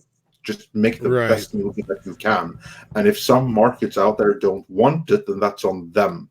That's the way it used to be, but the big problem is that we're all kind of ignoring here. Money. Not so much ignoring, but we do have to bring up, and we have brought up in the past, is that it's not so much about what they make over there in the box office, because they only see like a few cents to the dollar of what they make over there usually. What's important is the incoming money from Chinese investors, which is what damn near crippled Paramount when they lost their Chinese investors. And then the other part is all the merchandising and shit they can do over there. So that's where the revenue streams come in. It's the future investments and the revenue streams from the merchandising. And that's extra important to Disney more than anyone else, because they are heavilier invested in China. They even get a bigger return than anyone else because of it. Bob Iger's book starts in China. There was a video that I watched. I can't remember the name of the channel, but he was talking about Disney abandoning the American audiences, the traditional audiences for some of these franchises, because of their looking at their outlook at a world expansion, the world audience. And so when that's one of Iger's strategies. Yeah. Not to abandon, but to become a global company. Mm-hmm. Yeah, so when I see that, what Tom's talking about, which is I completely agree with.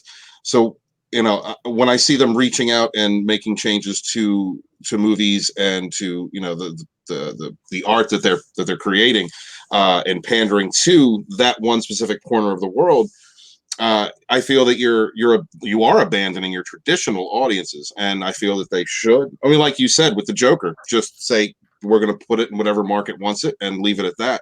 I think more of a strategy in that way will end up being more profitable, because when you abandon your hardcore fan base, when Terminator fans, you lose money. You lose in the end.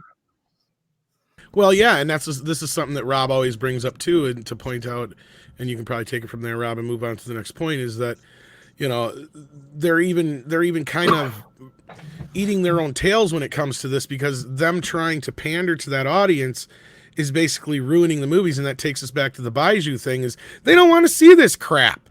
They go to an American movie to see Arnold Schwarzenegger, Will Smith, Angelina Jolie, Tom Cruise kick some fucking ass, blow some shit up, and act all manly. They don't go to see Rose Tico. That's the point. Right, Rob? So or sorry, go ahead, Andre, and then Rob. Yeah. Yeah. No, because then we do some more super chats. That's right. Yeah. Yeah. But just to carry on with that, actually, the Chinese investments, that's less of a factor right now, because China actually passed a law. And this was very much because of Star Trek Beyond and Paramount and the losses incurred because of that. That is what caused Shanghai to pass a law so that the Chinese investors can't invest in American movies that they once did. It's more a matter of selling merchandise there and of getting the box office receipts from there, whereas getting the Chinese investment money, like, you're not going to see so many Chinese logos showing up in movies to come, and you can thank Paramount and Star Trek Beyond for that. And I mean that generally. Thank you. So, it's always a silver lining, isn't it? So yeah. But also the funny thing, though, was this movie, The Wall, with Matt Damon, which was very much funded by China. And they wanted this movie to be popular around the world. They were like, look, it has Matt Damon, go see it. And what did people say in the West? They were like, oh, cultural appropriation. Why does it have a white guy in it? And they're like, no, we want you to see it. That's why we put him in there. Oh, so, my God. Why is the white savior Matt Damon in this movie? Exactly. Now, Ronin, I think, had the same thing, wasn't it? Or whatever, or 47 Ronin or whatever it was. Yeah, the one with Keanu Reeves. But that was also crap now, wasn't it? I know, the Chinese were so happy. Look, we have a big Hollywood star in our movie, Matt Damon. Oh, this is great. And, they exactly. And SJWs had to ruin it. Even an issue that he was white. They wanted him for it. So yeah. But anyway, let's move on to the next super chat, because we have some more to go. We have some more to go through. Yeah. Stephen Ruggs sent us $4.99. So what are the chances they give Lucasfilm to Dave Filoni and Jon Favreau? Above average. Above average, yeah. Yeah. Now getting better.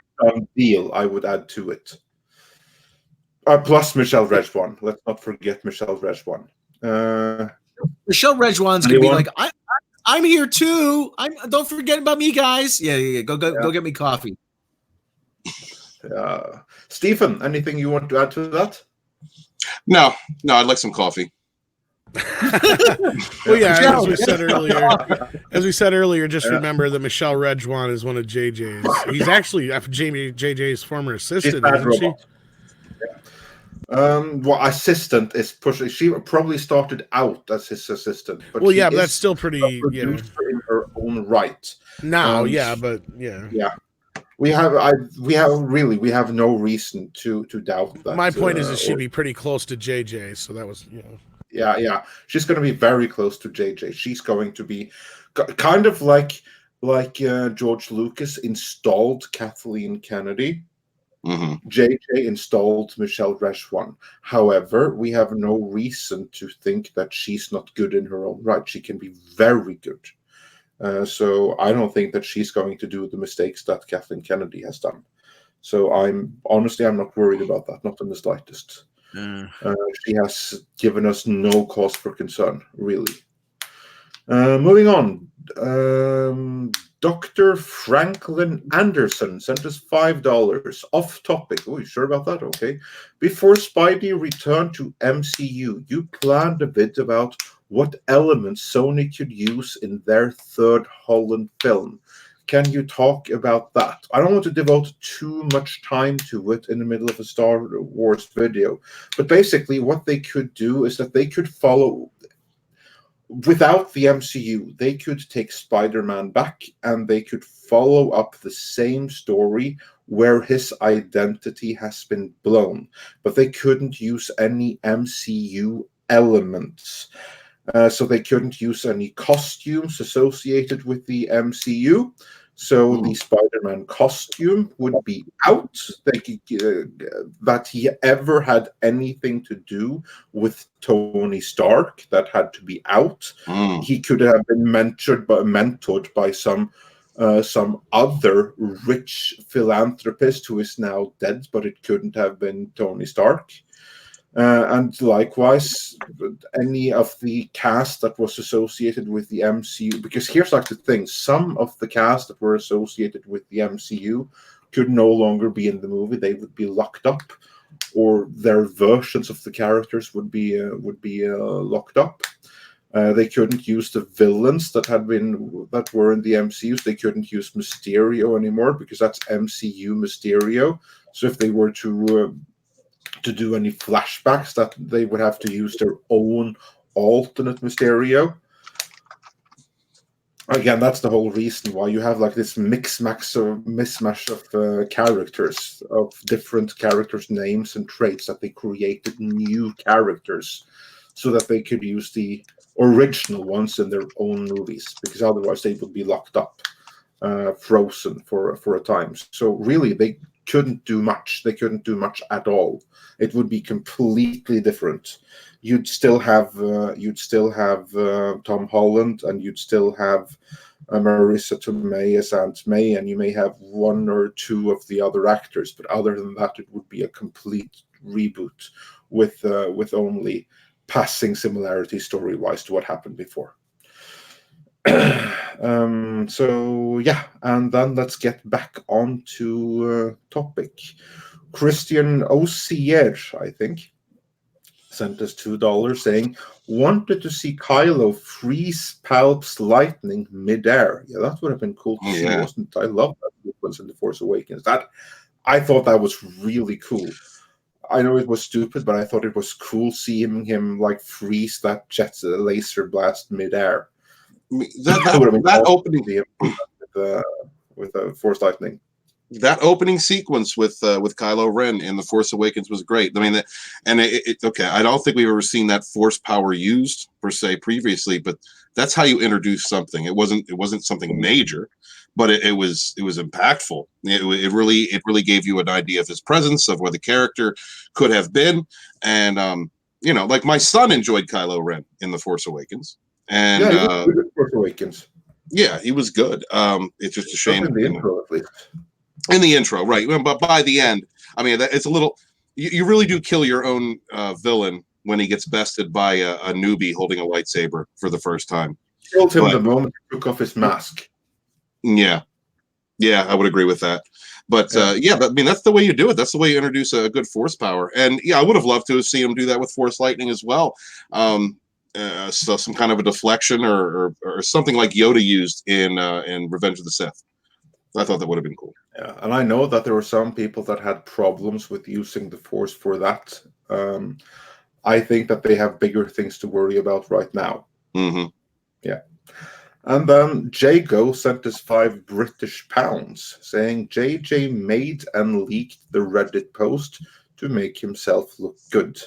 I don't believe there is a JJ cut. If it sounds too good to be true, then it's not true. Yeah, I mean, that's kind of where, I mean, I wouldn't not like agreeing with the whole thing, but yeah, this has definitely got somebody from JJ's camp written all over it. Now, that doesn't mean it necessarily isn't true, or at least some of it isn't true, but we will compare a little bit to what we were told when we get to the bottom here, which is hopefully coming up soon. But yeah, I feel like there is an error. That it does need to be stressed. JJ himself. That I'm pretty sure of. But someone sympathetic to him, absolutely. That doesn't mean that he wasn't prompted by JJ, he or she either. So it's somebody looking at it through rose-colored glasses. This is what I say. Yes. Yeah, I agree. Daniel Henderson sent us $2 asking, why not use Alan Smithy? JJ is too big to fail. Well, for those who may not know, Alan Smithy is basically the replacement name that is used when a director wants to take his name off a movie. It was famously used by David Lynch on the TV version of Dune, or Dune, however you want to pronounce it, because that was edited by Universal TV without his blessing. So there he used the name Alan Smithy because he had nothing to do with that particular edit of it. Why JJ wouldn't do that here? It would have been way too much of a high-profile mess. Yeah, way too high profile. This is too high profile a movie with too much attention. If he went out and he took his name off it, he probably could have if he really wanted to. But if he did, it would have been tantamount to what Josh Trank did on the eve of the release of the Fantastic Four, where basically he went out and tweeted that I had a fantastic version of this movie 1 year ago. Sadly, it was taken from me, and what you see right now in cinema is not my movie. And he tweeted this like the day before it opened in theaters. Are you slapping on or tapping on something, Andre? Or? Oh yeah, I have like this anti-stress thing right here. Oh, okay, yeah, because there's like people talking about it in the chat. They're like, that noise! Sorry, but actually, it's not like it's like this. It's a reflex. It's like this thing that's. Oh, never mind. I'll stop doing it. That's all right. I just was like, is that you or is it somebody else? Because if it's somebody else, I can say quit. You know. I thought Rob was watching porn again. Yeah. No, actually, it was like this reflex that you put around your wrist, right? Oh, it's like the whole rubber band thing. And you slap it, and it becomes like the circular thing. It was just funny to play with. So yeah, that's what that is. Yeah, no, it would be sabotaging the movie. Yeah, and I think it would be too high profile, like you said. Way too high profile. Yeah. No matter what, it's Star Wars. Yeah, and everybody would know he directed it, and then not only that, you risk even up to getting sued by Disney possibly at that point. I mean, I don't think it wouldn't get to that point, but I mean, they could threaten to.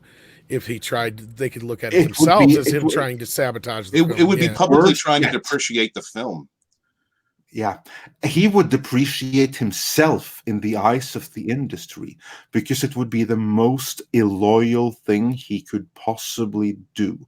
He would never stand down from it. He would never recover from it. No one is too big to fail. No one. Not even J.J. Abrams. And if he had taken his name off the movie just before it was about to be released,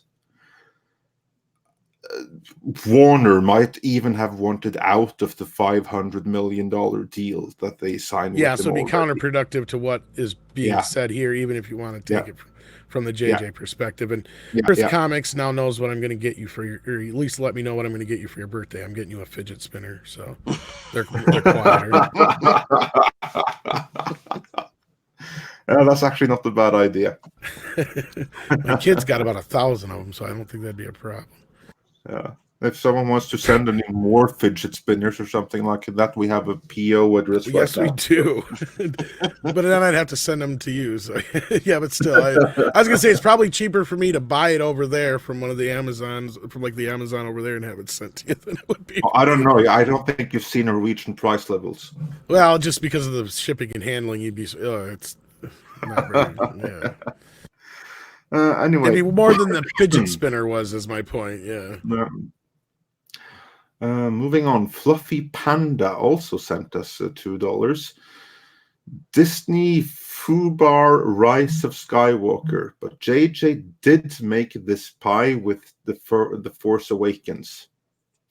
See, I don't necessarily agree with that.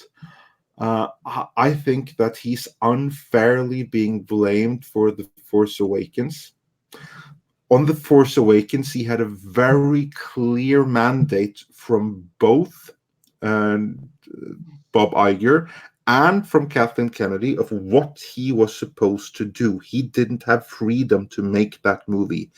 He did his job. He made the movie he set out to do. And he planted loads of mystery boxes and half-finished storylines to be picked up later. He did everything he was supposed to do in The Force Awakens. I thought Rian Johnson was a hero for having to deal with that, though. Yeah, that's the most stupid fucking article I ever read. The one that claimed that The Last Jedi saved. Sorry about that. I just knew I'd get you going with that. Yeah. But yeah, no. I don't think it's fair to blame J.J. Abrams for The Force Awakens. Because really, you would have gotten a movie kind of like that no matter who made it, because that was the clear directive. It's not like you hired a different filmmaker and you would have gotten a completely different movie. No, I think even Jon Favreau would have given us a similar movie. Yeah, I think you're right. You could have gotten Jon Favreau. You could have gotten anyone, and you would have gotten a similar movie to that, because that was the very clear mandate. The Force Awakens, no, the Last Jedi. That's where things went to hell. Oh yeah, because you can still because you can still build off The Force Awakens real easy. And I read an early version of the script, and there was some of the fan service stuff that was taken out. So you can kind of see where even with that version, they still were like, nope, this has got to go. Nope, this has got to go. And then Anthony Daniels' book, he flat out said that, there was a few people who left that first reading of the script very, very disappointed besides him. Carrie Fisher was one of them, and so was Mark Hamill. Mark Hamill, I guess, was just fucking devastated, he said. Yeah. Because he's like, I'm not even in this movie. Yeah, of course. And again, that was Kathleen Kennedy's fault that he wasn't in the movie. That he had like one scene, and no one wanted that but Kathleen Kennedy. So that was a demand that went into it. That wasn't JJ's choice. He never wanted that. That was placed on him. So let's blame him for everything that there is to blame him for. But The Force Awakens, I don't think, is among those things. So yeah, moving on. The DCV Titan sent us $5 Canadian. If I was as bad at my job as Kathleen Kennedy is at her job, I wouldn't have a job. Then again, what is her job again? I'm sure it involves knee pads. I'm sure Rob has something to say about that. Set you up, Rob. That's that's a low blow. I don't want to think about Kathleen Kennedy in that context. No. I'd rather not think about it. Let's stick with the coffee. I mean, the bottom line is here. Kathy could be anybody, right? 2 sugars. This is what we say all the time on Midnight Says After Dark. Rob, go ahead. Kathleen Kennedy. And I said this before. Kathleen Kennedy owes her entire career to being in the right place at the right time. And we had respected and admire Robert Meyer Burnett, but when he says she produced E.T., really, do you think that movie was going to be a hit with or without her? Seriously. Anybody could have produced that, and anybody could call up the New York City Office of Film and Television and say, "Hi, my name is so-and-so. I'm producer on a new film by Steven Spielberg. We need the Brooklyn Bridge shut down for about 3 hours on Monday. Can you?" "Oh yeah, sure thing, no problem." If someone else called the New York Office of Film and Television, they'd say, "Who are you and how did you get this number?" Yeah. Seriously. Yeah, like I always say, if Kevin Smith's producer called and they'd laugh at him, it's like it all depends. Or if she called on Kevin Smith's behalf. Yeah. Well, even KK at this point could get it done, but now if we were talking way back before, if she was never Steven Spielberg's producer, no. If Kathleen, you know what? Let's just say that she had been Steven Spielberg's producer, and as a favor, the week before she was announced to take over Lucasfilm, she had done Kevin Smith a favor, and she had asked the New York city of that New is York the only not to time shut in down. history Kevin Smith is getting Brooklyn Bridge shut down. But that is just because it's Kathleen Kennedy. That's my point. If she had called the New York on his behalf the week before she was hired for Star Wars, they would not have cared. I don't know about that. I don't know about that. They still would have done it for KK. But now, if she would have never, ever been the producer of Steven Spielberg movie, and she'd been this struggling producer all these years and tried to get it done for some other director, hell no. That was my whole point. Yeah. Hey, lady, keep calling this number. I'm going to call the cops. That's what they tell her. That's the whole point. Yeah. I think we had a position here where we had someone who was kind of a token for the longest time, and then she was frustrated with that. Maybe didn't feel self-fulfilled. Maybe didn't feel completely confident in herself. And then she was handed through just knowing the right people and saying the right thing. She was handed this, and then when she got it, she said, "I'm going to make a difference." I think that she took out all of her, all of the things, that she didn't have confidence about herself, and took it out on Star Wars. Mm-hmm. Well, not only that, she's seen it as a vehicle. And here's the thing, and Andre's brought this point up too, and I have, and I'm sure Robin and I both have at some point, and you probably even have in the book, Stephen, and that is that basically that the Kathleen Kennedy has this agenda. And I don't think George Lucas knew that. Why? Because he's only worked with her 4 times. He has not worked with her outside of that. Kathleen Kennedy has worked with Steven Spielberg, Robert Zemeckis, and that's pretty much it. Like, there's a few other scattered directors here and there, but they're only vicariously through Steven Spielberg. Right. And she has done a few other projects on her own, but that wasn't until way later in her career. Okay. So when George put her in charge, the reason he did is because he knew that she was powerful enough that and he thought that she would stand up for his visions. And knew that if anybody was going to listen to anybody, it was going to be Kathleen Kennedy, because A, it's Kathleen Kennedy, and B, she's a woman. So it was a 2+ thing. But he didn't realize she was going to stab him in the back. That's the whole thing. Is if anybody's to blame for stabbing anybody in the back, it's Kathleen Kennedy. Because I believe that Bob Iger was pretty forthright with George when he's like, "Yeah, I'll buy these treatments, but that doesn't mean we're going to necessarily use them, George." And George just didn't want to hear that, per se. The reality sunk in when he was sitting in that meeting with Kathleen Kennedy and JJ and probably Kasdan and whoever was there, and he realized, wait a minute, you guys aren't using my scripts. What the fuck? Or my treatments. I'm sorry, not scripts. Well, according to Kathleen Kennedy, those treatments didn't exist. Exactly. There's no source material. There's no 800-page novels. There's no comics. We have nothing. He was writing those. What you're talking about. Those were treatments for other stories, not the sequel trilogy. She's just, I don't know, she's full of shit. Yeah, excuse me. Yeah, absolutely. But yeah, let's move on. So before we do, we got a new guest with us. I call him Bill because he's incognito. So Bill Incognito, aka the Script Doctor, PhD. How you doing? Welcome, Doctor. French, is it? Script Doctor. Hi, hail. I wonder if he's having issues because he's a white boob right at the moment. Yes, he is. So he may be having some issues. He's a white boob part of the patriarchy. While he resolves those issues, I'll do another super chat then. All right. Yeah, that sounds like a good plan. Then he can just come and join us. Fluffy Panda sent us another $2 saying, "I find it funny that even Golden Boy JJ got screwed." Yeah, as I say, no one is too big to fail.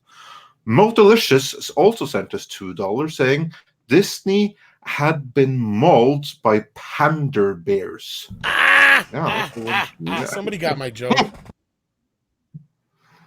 That's one way of putting it. Yes, that was my dad joke. Panda bears. Yeah. Panda bears. And Dash Attack sent us $10 saying, "Any removed Hayden Christensen scenes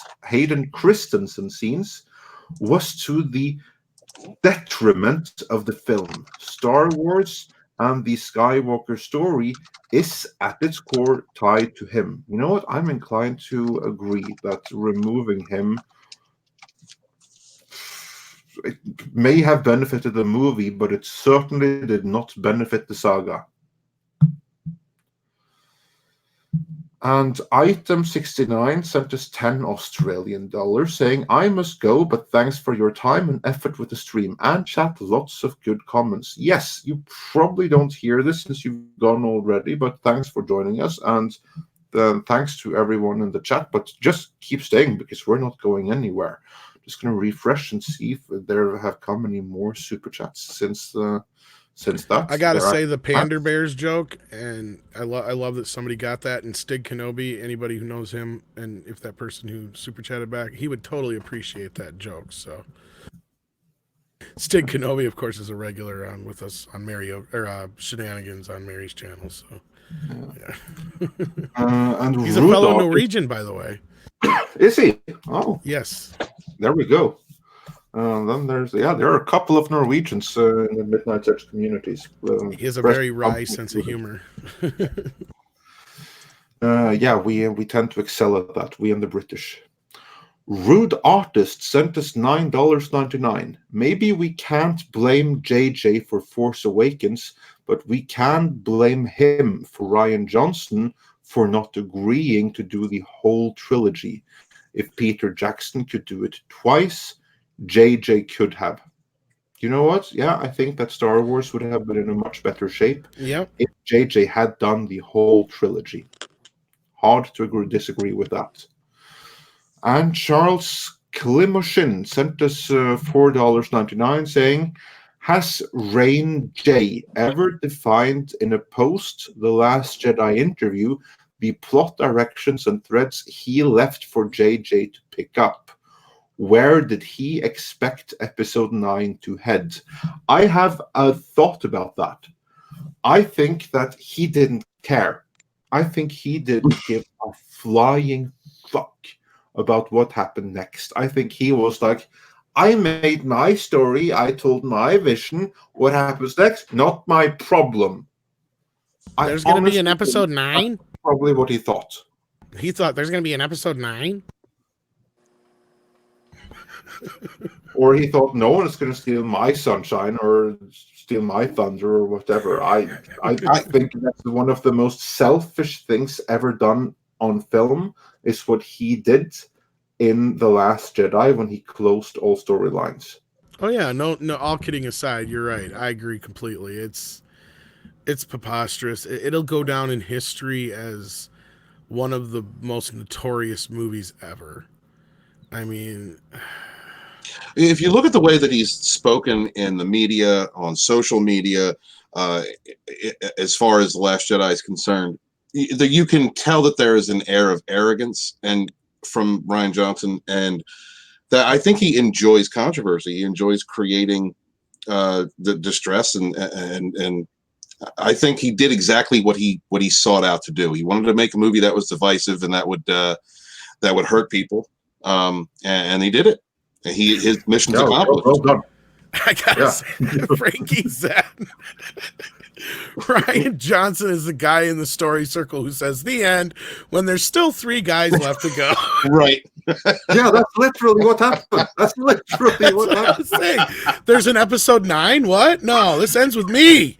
That was perfect. Literally and figuratively. As I've been saying since the moment I walked out of cinema, my question was like, did I watch episode 8 or did I watch episode 9? Because that would have been a decent end to the whole trilogy. What with that kid playing to be Luke Skywalker and stuff. Mm-hmm. That's a decent way to end the entire freaking trilogy. But there's no way forward from there. So we got you yet, Script Doctor? Yeah. Hello, can you hear me? Now we got you. There you are, sir. Welcome, Script Doctor. Welcome, Script Doctor. Hail, brother. Welcome. Hello, everybody. Nice to finally meet you, Andre. Likewise. Good to make your acquaintance. I'm on my phone and I'm in the storage warehouse in the basement because it's the only place that's private. Wait, you're a white guy in the basement? Oh man. Way to get rid of the narrative, Script Doctor. Oh, okay, at work. Well, at least you're working. My mom owns the business, but still. No, I'm just an alcohol-induced animation. So yeah, welcome. Brilliant. We're just running through some super chats, and then we're about to get back to the story leaks, which I think we're hopefully going to wrap up here soon. We're done with the super chats. We are all caught up. All right. Groovy. Did we just get this one though? The rude artist, $1.99. Some men just want to see the world burn. That's true. Ryan Johnson for you in a nutshell, right there, sir. Thank you much. That it is indeed. That's one of the best things to come out of the Dark Knight. Is such a succinct explanation of some human's nature. Agreed, I should do it in the proper voice though. So men just want to watch the world burn. No, I don't do a very good Michael Caine. So, yeah. Yeah. Well, like you guys have been going over some pretty cool stuff here, especially with regards to like the Kathleen Kennedy stuff that you mentioned earlier. One thing I have to, I guess, remind some people is that Rick McCallum was the producer for Lucasfilm for quite a while, and he retired when word started coming about that George was going to sell Lucasfilm. And then that's when Kathleen Kennedy started to get some attention. Yeah. But I think the reason he did retire, and it's only really a speculation, is because Lucas said that he wasn't going to hand it over to Rick. And that's why he retired and went over to Europe to start his own new production company. Well, I don't think anybody would have wanted Rick. I don't think that Disney would have agreed to it, because that was the thing is, and I know there's going to be some people that are going to be pissed at me in the chat, but they were trying to wash away the stink of the prequels. That was the whole thing. That's why it was no big CGI fest. Get as much practical effects in there as you can. Make it as much like the old Star Wars as you can.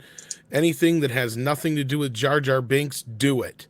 That was kind of the whole. Go ahead, Script Doctor, because you're on the inside. Well, yeah, it was a blind wash. But the thing is that all those things that they wanted to separate were all of Lucas's ideas. Rich McCallum just kind of facilitated that because that's he was a yes man. Yeah. He was a yes man, but he's a really good yes man. And Kathleen Kennedy's history, from what I know, is that she's the person that knows how to bridge relationships. So if you have to tell an actor some bad news, you would get Kathleen Kennedy to do it because she could break it really well. She sounds like Amy Pascal. Probably is, yeah. Because like I always do the situation whenever I'm talking about certain jobs of producers, whenever I'm on other panels or I'm brought in, which is that take a look at the infamous scene from Raiders of the Lost Ark where Indiana Jones has to fight the guy, the saber.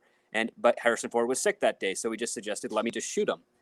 Well, it's the person that has to tell that actor that, hey, that stunt that you worked on for all this time is not happening today. That would be someone like a Kathleen Kennedy type producer. And she would be the type of person to do that. They would do it really well. They'd be good at it because they'd make sure that the actor isn't hurt or ego is really bruised from such a decision. And they would also find some way to sort of get them to do something else on another project down the road, so to speak, because of that circumstance. She's like an insurance producer. So when things go bad or things are needed in a pinch, she's the person to go to get it done because she's got those relationship skills.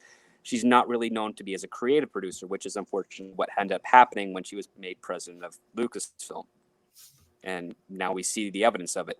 Yeah, and that's one thing that Rob and I and Annie Trecker and a few others, when we have talked to Robert Meyer Burnett, with all due respect to him, when we talk to him, of course, is that, look, we get it. She's not a creative producer, though. She's a facilitator. She's a people person. She's like Amy Pascal, where she can get the right people in the room at the same time. But she's not. Don't dare ask her what the story's going to be, or you're going to get a bat cave underneath Aunt May's house. And I know everybody loves Spider-Verse, but they look over that. No problem. No problem. But anyway, I just had to say that. Batcave with a dune buggy. With a dune buggy.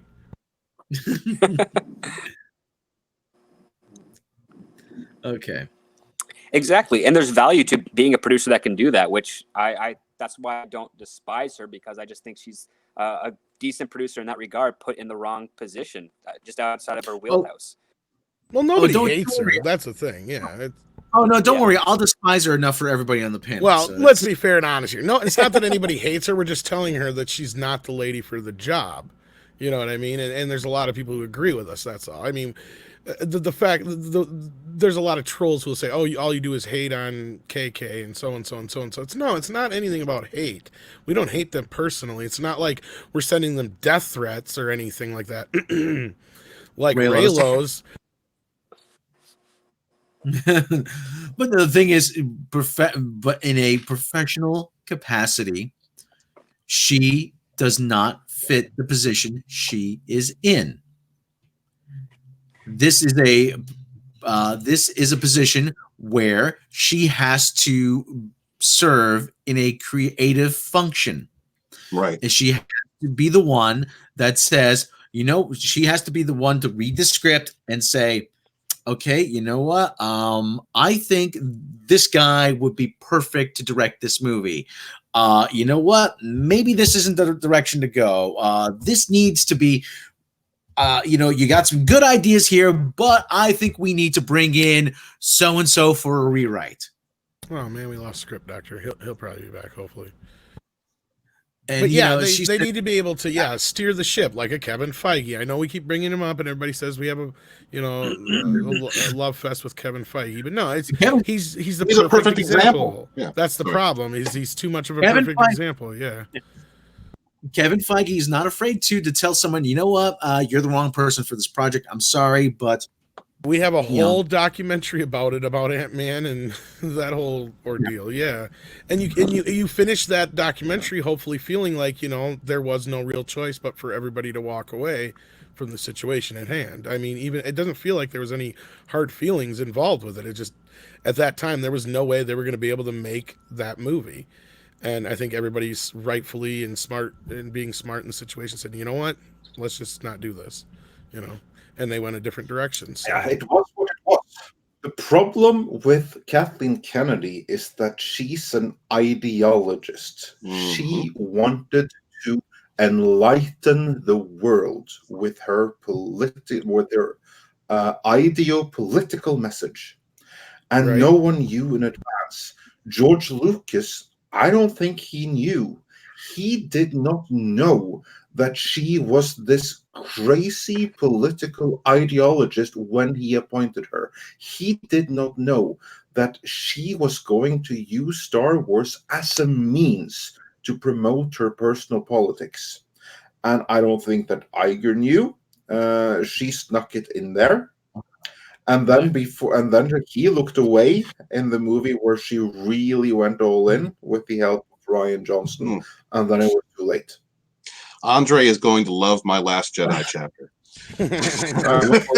Oh yeah, and then that's the best part and I've been, and this is the sad part, actually, best sad part, however you want to look at it, is I've joked for how long, Rob, that she's fired more directors than she's hired, and actually made it come to a reality now with the Rise of Skywalker, when she had to rehire JJ after Trevorrow, because that officially put the number on the more fired than hired list. After that moment, it was like, okay, now we officially know we're at that point. Oh, yeah. It's official, because between the all the directors, Trank, she technically fired Edwards off of Rogue One and brought in Miller. And then Lord Miller, and then and then Trevorrow. It's just it's a revolving door, and it's getting harder and harder to hide over there. And don't think that guys like Iger and when it's being published in Bloomberg, and you know what I'm talking about, Andre. Take it from there. You know what I'm talking about.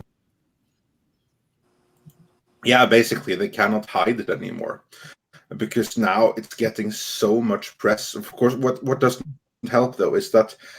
Kathleen Kennedy, obviously, she's a crazy ideologist, but Disney allowed her to do all of this, so this is on them too. Like, Bob Iger should have stepped in sooner. He shouldn't have looked the other way on The Last Jedi. That's where he needed to put his foot down. But probably I don't know. I'm not going to speculate, but basically, anyway, it went to hell. And it's everywhere. It's in Bloomberg. It's in the Financial Times. Hell, it's even in Norwegian newspaper. Even the most extreme left-wing of commie Norwegian newspapers, which are going to misrepresent what fans are complaining against, they're still going to point out that Star Wars is struggling. I mean, you have to A look. Norwegian communist newspaper is doing that. That's how bad it is. And then, of course, you have Wall Street Journal, everything on top of that people actually read. So, yeah, things are pretty bad for Star Wars right about now, and in a very, very public way. I mean, a lot of these, I'm sure that Bob Iger has people around him that keep tabs on what's going on in the media and, what the heartbeat of Twitter is and social platforms like that. And you have to look at the politics of the time around 2012 into 2014. There was the rise of social justice and basically the creation of the term social justice warrior. You had Gamergate situation that was going on. You had all these media outlets that were colluding together and coming together to push a certain narrative, which at the time of Gamergate was the toxic white male heterosexual misogynist living in their mother's 30-year-old living in their mother's basement, which has by our time evolved to the 40-year-old. That's probably the only change from that narrative. And at that time, that's what was going on in social media. So while Kathleen Kennedy was gathering Kiri Hart and Beck and all these other people and all the other ideologues that were pushing this third wave feminist agenda, the social justice agenda, that probably looked good to them. They thought that was going to be profitable. That was the new direction. That was the milieu that was going to happen in entertainment.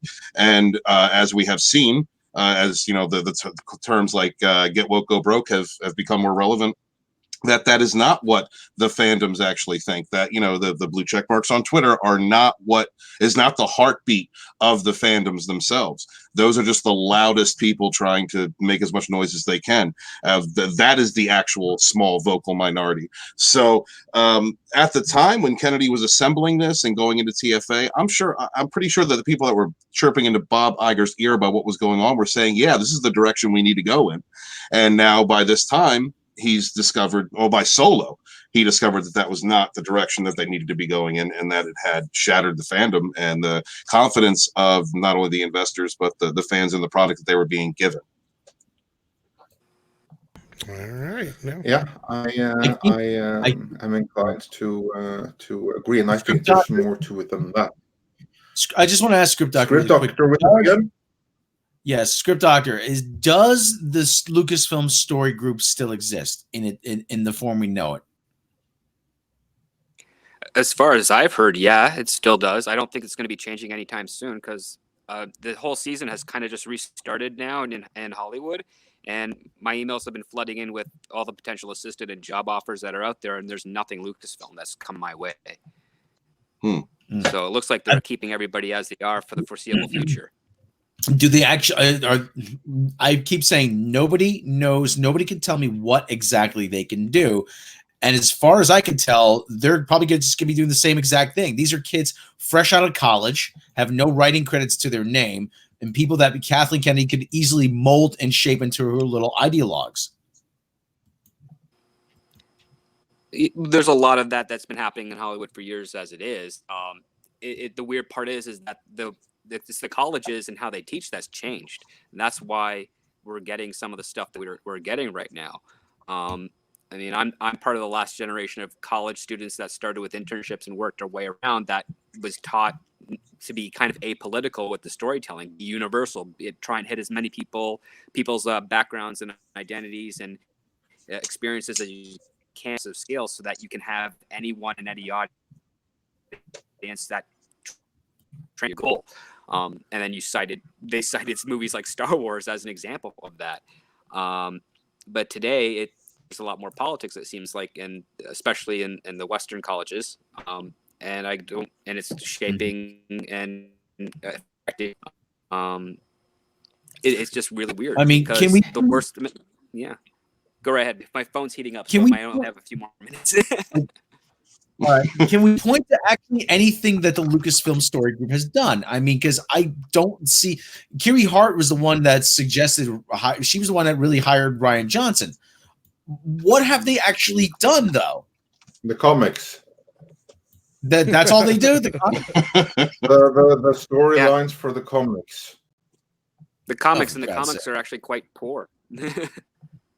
Well, there you go. Yeah, when there's the comics aren't selling. No comics are selling for shit right now when it comes to standard. Yeah. Well, the Star Wars aren't selling too bad, actually. But yeah, they're like among Marvel's biggest sellers. Well, I'll just leave it at this. Gary over at Neurotic said that Hollywood is a town built on cocaine and dead hookers. I was and now now they're blowjobs and cocaine, but that's close. Yeah.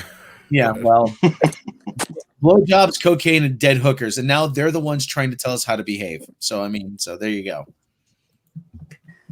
Well, yeah, in some circles, there's definitely that still going on. In most, it's not, because a lot of people don't want to be an true Hollywood story. So, what ends up, I mean, the word is just the. I think we lost your script doctor. Oh, that's a shame because I had a question. Oh, there we go. He's back. We didn't get to hear half that. Yeah. Oh yeah, sorry. I guess the stream is a bit more heavier than my phone's able to capture, so it's heating up quite a bit. But as I was saying, like China hasn't been able to invest in movies the way they used to anymore. So now it's all merchandising, and it's also getting contracts for China to produce that merchandising and export it out. And now I'm starting to lose my train of thought. But yes. Andre had a question for you anyway. Yeah, I have a question for you. Go for it. Because now obviously we have seen that Star Wars, under the Kathleen Kennedy direction, has failed, and and likewise the similarly woke, if you will, although I prefer ideologically driven, Charlie's Angels reboot failed. And Terminator Dark Fate also failed. Now, that's a lot of very high-profile, ideopolitically driven failures in a very short span of time. Do you think that some are starting to take the message that this preaching maybe isn't as financially relevant as we thought?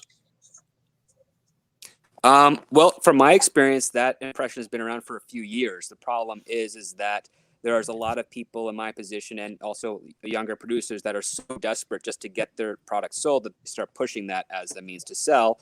And when it goes from the first gatekeeping tier to the second, and that ends up being a priority, they see that as something financially beneficial to them. It's like, oh, okay, so the creatives behind this want to hit these social agendas. They also want to target, say, a Chinese market. These things kind of there. It seems like a safer bet, a safer risk. We'll go with that. But I mean, I had a conversation just this morning with an assistant who worked at James Wan's company, and we were just talking about how, like, last year when I first met him, I was like, remember all this stuff we heard about, like, trying to appeal to China? How does that feel for you now? He's like, listen, I hate hearing it all the time. We can't be focusing on one market. We got to start, branching out. So anytime a writer or a producer talks to him about doing some movie that's going to appeal specifically to either an SJW crowd or China, he politely has to, like, listen to it and then, pass on the idea or try and mitigate the level of enthusiasm that creative has when he has to pass the information up to his superiors. I think more of Hollywood's kind of ahead of the curve on that. It's just the rest of the bigger wigs, the ones that have the bigger tentpole films, the more influence, they're the ones that are going to be catching up. So I think 2020 and 2021, we're going to start seeing the new stuff that's being put into production sort of return a bit closer to the norm, but not 100%. And I remember you also said something one time on an After Dark podcast, Script Doctor, about how there's this separation that the upper producers are kind of in their own little bubble. And that kind of, they're separated from the rest of, go ahead and expand on that a little bit if you got a chance to, if you got enough time there. So, yes. So a lot of people may not know is that there are some readers, which is basically college kids. They graduate, they get internships, and then hired at studios to read scripts that are coming in either solicited or unsolicited. And they're the ones that filter through what gets up to the next tier. So a lot of these kids are ideologically prone to one side or one area, and whenever they read a script that has those similar ideologies, they pass it on to the next. And so what ends up happening is a producer, an exec, or any other type of executive gets a flood of scripts with a lot of the same themes and running story ideas, and they think that's what the writers are writing or the creatives are creating because they're the ones more close to the outside world.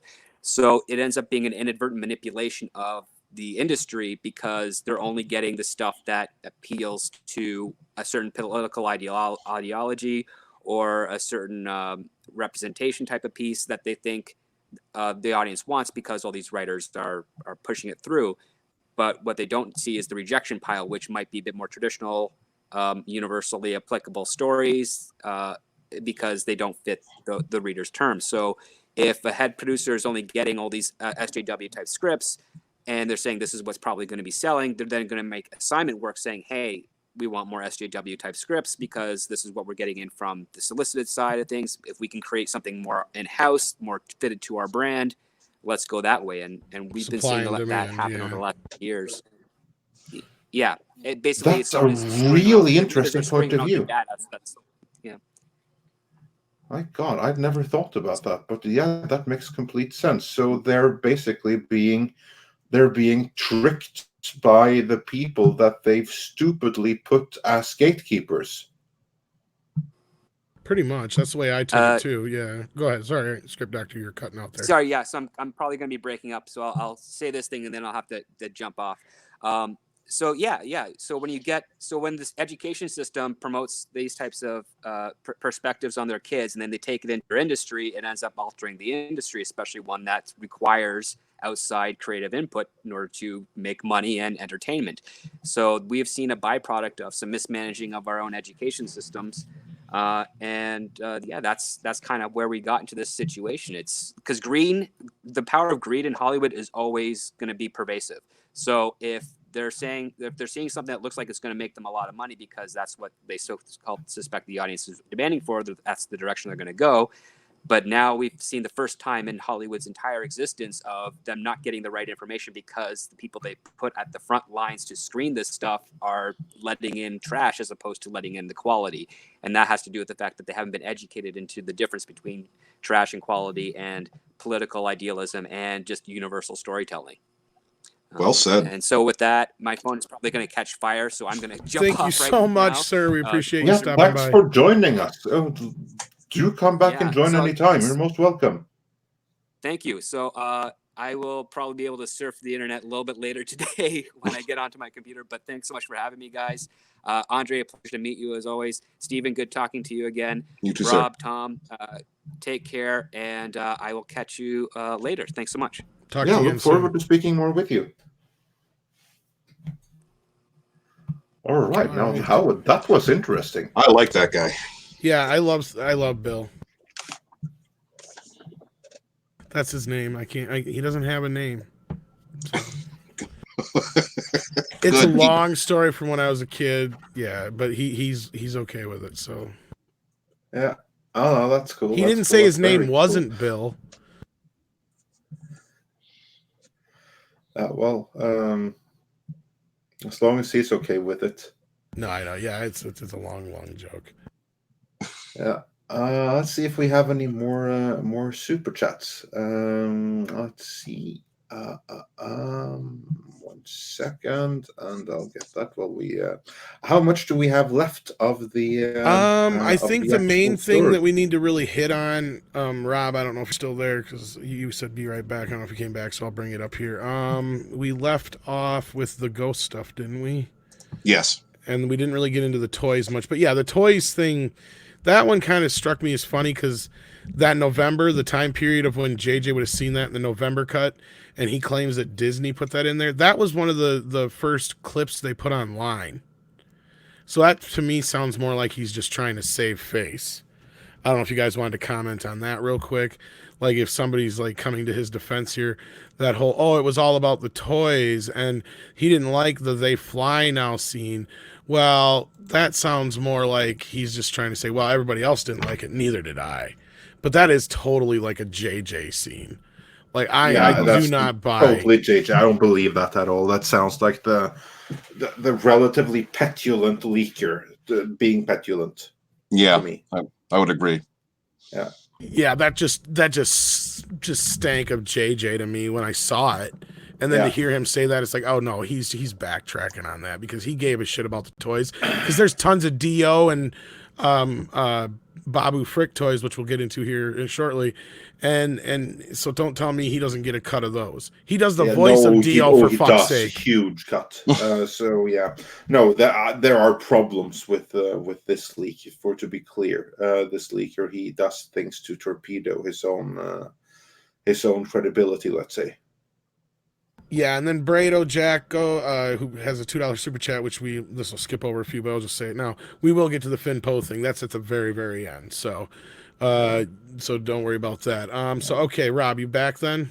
Before we jump on, let's do 2 other super chats here from Pudding Time 2, who sent us 2 $10 super chats. First, he said, "I'd like to point out the George Lucas stated." That George Lucas stated that Anakin Skywalker's story was concluded with Episode 6. I would have liked to seen his sequel trilogy, but who knows what we really would have got. Probably something much better than we ultimately ended up. Somebody's going to leak those treatments out someday. Yeah, probably. The problem will be being able to verify whether or not they're real. Yeah, but he went on. In his other super chat, he said, "In response to my previous chat, like in The Last Jedi, the big bad is dead. Palpatine dead, Vader dead. Where does the story really go after that?" Exactly. That's the whole problem. That's the whole problem that JJ faced. Where the hell do they go? I mean, at that point, you need a puppet master, and the only person they could use was Palpatine.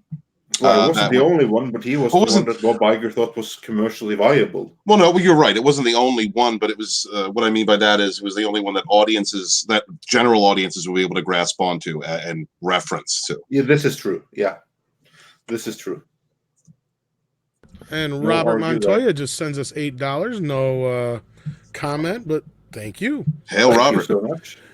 Hell, Robert. Yes. Was there any more super chats, Andre? No, we are now caught up. So let's move on. We did get them all. All right. So Rob, we left off then with, let's see here. What was the next thing we really needed to hit on? Okay, did we cut on we talked about the cuts, right? So we don't really need to get into that anymore. We basically know, run down the basic map, Rob. We figured out the timeline that there's 4 cuts here. I mean, that'll kind of cover this whole next section here for the most part. All right, I had to remember I was on mute. Second. The original, JJ's original early November cut was 3 hours, 2 minutes long. That we referred to as the November cut in our video. Okay, so to be clear, there was a Lucas JJ cut. That was before. Yeah. That was the one that was finished shooting on February, correct? And then the reshoots began after that. Yeah. What we believe to be the Lucas JJ cut. What we've been told is the Lucas JJ cut from our previous leaker. Remember? Before we get into that, Robert Montoya sent us another $10 super chat. Again, with no message, so just a $10 tip. So thank you very, very much for that. Thank you, sir. If you're trying to say something, Robert, just say it in the chat then. And I don't know if you're having some issues. And if not, we really appreciate the support. And with that, Rob, do carry on. Okay. All right. So JJ's early November cut was 3 hours, 2 minutes long.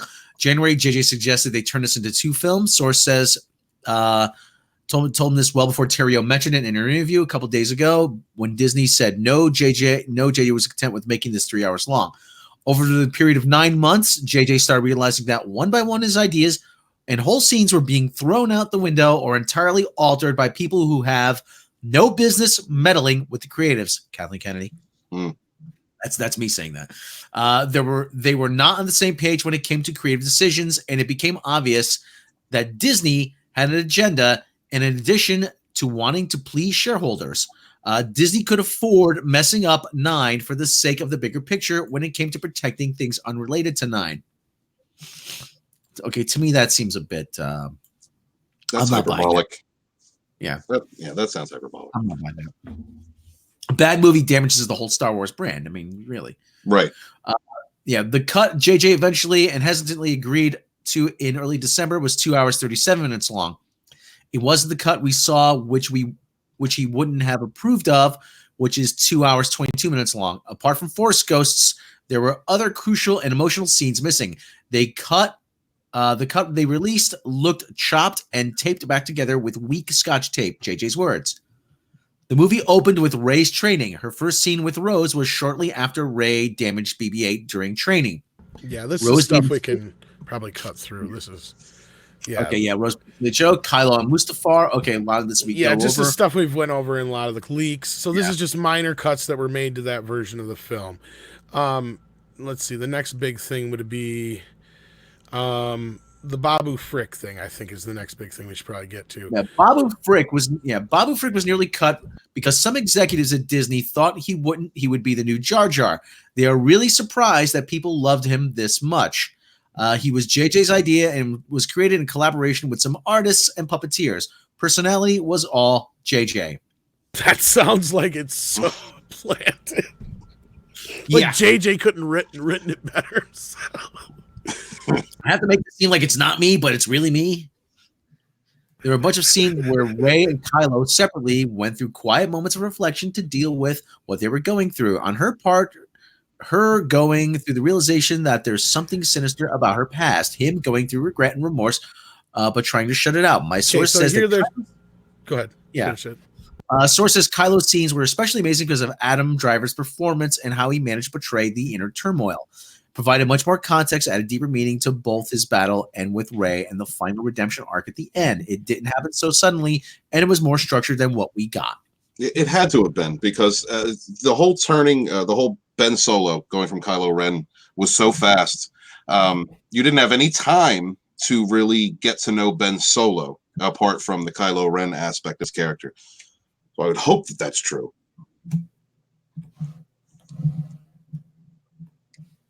Yeah, and that's where I was going to say. I mean, this part sounds like it's true, even though it does sound like it's kissing a lot of people's asses. Mm-hmm. It makes sense in a sense that that's the problem we have with the movie. It was a what, Andre, you like to say? And is your famous saying? Frankensteinian mess. That's correct. And that was because we've got this film is made up of these final 3 cuts. And that's where everybody's like, release the JJ cut. I think you all need to be more specific which cut you want, because if you want the JJ cut that was the 3-hour version or the 2-hour and 35-minute version or 37-minute version, it's just an elongated version of what we got. We already know what's in it. Now, if you just want to see the Force spirit scene just to see if it exists, somebody will leak it eventually, and we'll get to that at the bottom of this thing too. But yeah, I do agree. I do believe this stuff because it does match up with some of the leaks. And of course, it's kind of like the whole Batman v Superman thing, kind of. Yeah, it'll help the movie a little bit, but in the end, would it have made the whole movie that much better had they released that version? Probably not. And I know some people will argue with me and fight with me, but what I've heard is, and I fully believe, none of the cuts are any good. They're all Frankensteinian messes. Even the Lucas cut, yeah. Even the Lucas cut, because that was never completed. There is no completed Lucas/Abrams cut. Not complete. It doesn't exist in a complete form. It doesn't exist in a releasable form. So, yeah. They're all Frankensteinian messes, every last one of them. Movie bad. Movie bad. Pretty much. Burns. Okay. I'm thinking of Peter Boyle and Young Frankenstein now. I was trying to do a little bit more Boris Karloff, but yeah. Okay. Okay. The Kylo Ray scene where he dies was at least 4 minutes longer with more dialogue. That is harder to believe. How can you do that scene, drag it on for 4 more minutes? With loads of overacting. Maybe. I guess. More kissing? In the super indulgent director's cut, yes, I guess I could see that. Yeah, that's like I can see that. Yeah, and like you have to hire Calculon from Futurama. Really, that's to drag that out for you Futurama fans. But sorry, Rob. Yes, continue, because this is where we get to the kiss bit. Ben was always supposed to die. Source also added that if he wasn't, then that might have been in an earlier draft, which they haven't read. The first draft they read included Lando. For the first few didn't. The Reylo kiss and Ben's death was not part of the reshoots. It was part of the re-editing. Even the cut that JJ thought was coming out earlier this month had a longer version of that scene than what was shown in the theatrical cut. JJ was against the Reylo kiss, or Reylo in general. This was Disney's attempt to please both sides of the fandom. JJ was not happy with where The Last Jedi took the story. The final result is a mix of that story and the story told by Disney and whoever they tried to impress. Certainly not the fans. And that's in quotation marks. JJ is gutted over the final result. Star Wars means a lot to him. He had to sacrifice large chunks of the story in The Force Awakens, but he was promised more creative control on The Rise of Skywalker, and instead, the leash they had him on was only tightened as time went by. A source said that this is the one franchise and the one piece of his work that he didn't want to mess up, and instead, it turned into his worst nightmare. This sounds like a publicist who's writing this. Yeah, a few people said that in the chat earlier too. And again, that's where I said this feels very dictated. This feels like this was meant to be leaked. Like, if JJ obviously didn't do it himself, but he probably prompted whoever did. Yeah. Well, okay, but just to this I also, by the way, fully believe. I have no doubt that actually Script Doctor was one of the people who said that. Actually, Andre, sorry. Yes, Script Doctor was one of the ones in the chat who earlier said this sounds like a publicist did it. Yeah. Okay, well, let me just round that out here. Okay, when he found out that he was blindsided with the cut they presented, he said, "What the fuck?"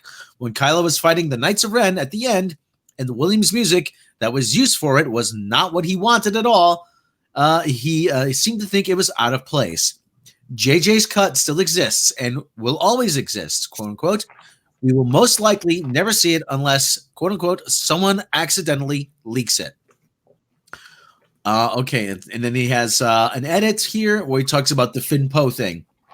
Well, we'll stop there for a second because I want to talk about the somebody leaks it. That's one of the things that really stuck out to me was this is like I said before in the earlier part, this is like, if Russia, if you can find the email, that to me, that's what it screams of. Is like somebody or JJ himself going, if someone leaks it, I can't help it. Mm-hmm. Yeah, that's actually so funny. We are now accepting foreign governments hacking attempts at our enemies. If it happens, I can't do anything about it. I didn't have nothing to do with it. China, if you hack Disney and the JJ cut of Rise of Skywalker happens to leak online, there's just nothing I can do about that. That's China's fault. Well, the funny thing is that Bob Iger and Trump really aren't that big friends of each other or fans of each other. So if China or if Vladimir were to hack Disney or something, I don't think that anyone would be too upset about it. What is this about movie and hacking into mouse? Donald, you have cut of J.J. Abrams' Star Wars movie. I would much like to see it. Like to see secrets. I hear it's 3 hours long and it has the Hayden Christensen. 4 minutes. 4 minutes love scene. You have planned for Space Force in the Star Wars movie. Yes. You share it. Yes. Okay. You hear that, Russian hackers? Come on, give the American left to good for once. Blame you. Yeah, right. Do something good for once. Something useful. Stop stealing credit cards. Give us something useful. Fuck the emails. Just get the Rise of Skywalker JJ cut, okay? That's all I want. I'll take me a CBS hack as well. If we're and a CBS hack as well. Fuck those guys. They're fake news.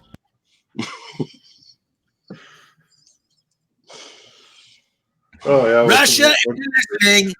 If you can find the first episode of Picard, okay, you will be mightily rewarded by Midnight's Edge, okay? It'll be huge. It'll be huge. Bigger than The Apprentice season 2. Yeah. Well, anyway, let's move on. Tom, can you season hold 1 got a slow start.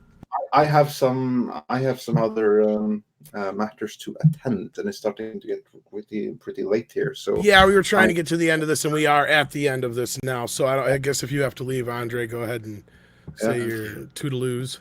Yeah, I just wanted to say thanks to everyone here, and thanks to everyone in the chat. Tom, you deal with the final. Before you do go, I was gonna say I got the 2 super chats. I got Captain Hair, $2, 4-minute Raylo scene rips off I Love You, I Know.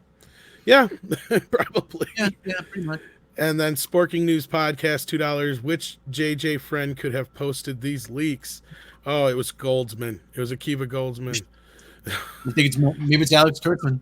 Yeah, and you said something about a $5 one. I didn't see the $5 one. No, that's it. Then you have them. So thank you, Captain Hare, again, and Sporking News podcast. With that, we're caught up with the super chats.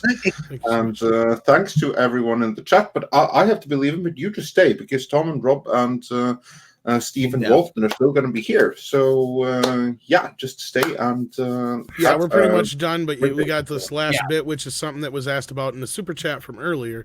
So thank you, Andre, for your time, and we'll hope to talk to you again soon about Mandalorian and all kinds of other fun stuff. Yeah, once I get to see it. I'm a bit behind on schedule, a bit behind on everything. But yeah, I'll catch up. And huge Star Trek video coming soon, because Star Trek 4 is dead, and we have the story of why. Oh, I can't wait to hear that. Boy, didn't we say it was not going to happen? But anyway. We did say it was not going to happen. So it's going to be very much a repeat of the last one, because now it's not happening for the exact reasons we said it wasn't going to happen. So. Oh, go figure. Imagine that. All right. Thank you, Andre. Yes. All right. Excellent. Take care. Happy New Year. Yeah, likewise. Happy New Year to everyone. Happy New Year. Everyone watching. Happy New Year. Best wishes for 2020. Thank you, brother. Right. Happy New Year, Andre. Thank you. Yeah. Cheers. Bye. Cheers. All right. Brado Jacko sent us a $5 super chat. Release the 3-hour cut and pray it's just 40 minutes of it. And that leads perfectly into the last leak, doesn't it, Rob? Look. There could be, it could have been Akiva Goldsman who leaked it. It could have been Alex Kurtzman. One of those mans leaked it. I'm going with China. Okay. I'm going with China. Okay. It was a perfect leak. It was a perfect movie. Okay. All right. Seriously. All right. I forgot the ads. I forgot one thing the source wanted concerning the Finpo in The Rise of Skywalker. The source was asked about Finpo after seeing Oscar Isaac's comment about how Disney didn't want it to be a thing. This is true. JJ fought to make this happen. This is why Oscar is blaming Disney. It's not just a random throwaway comment. He knows for a fact that it was Disney because these discussions happen. The main cast is insanely close with JJ and are just as pissed, though seemingly more outspoken than JJ.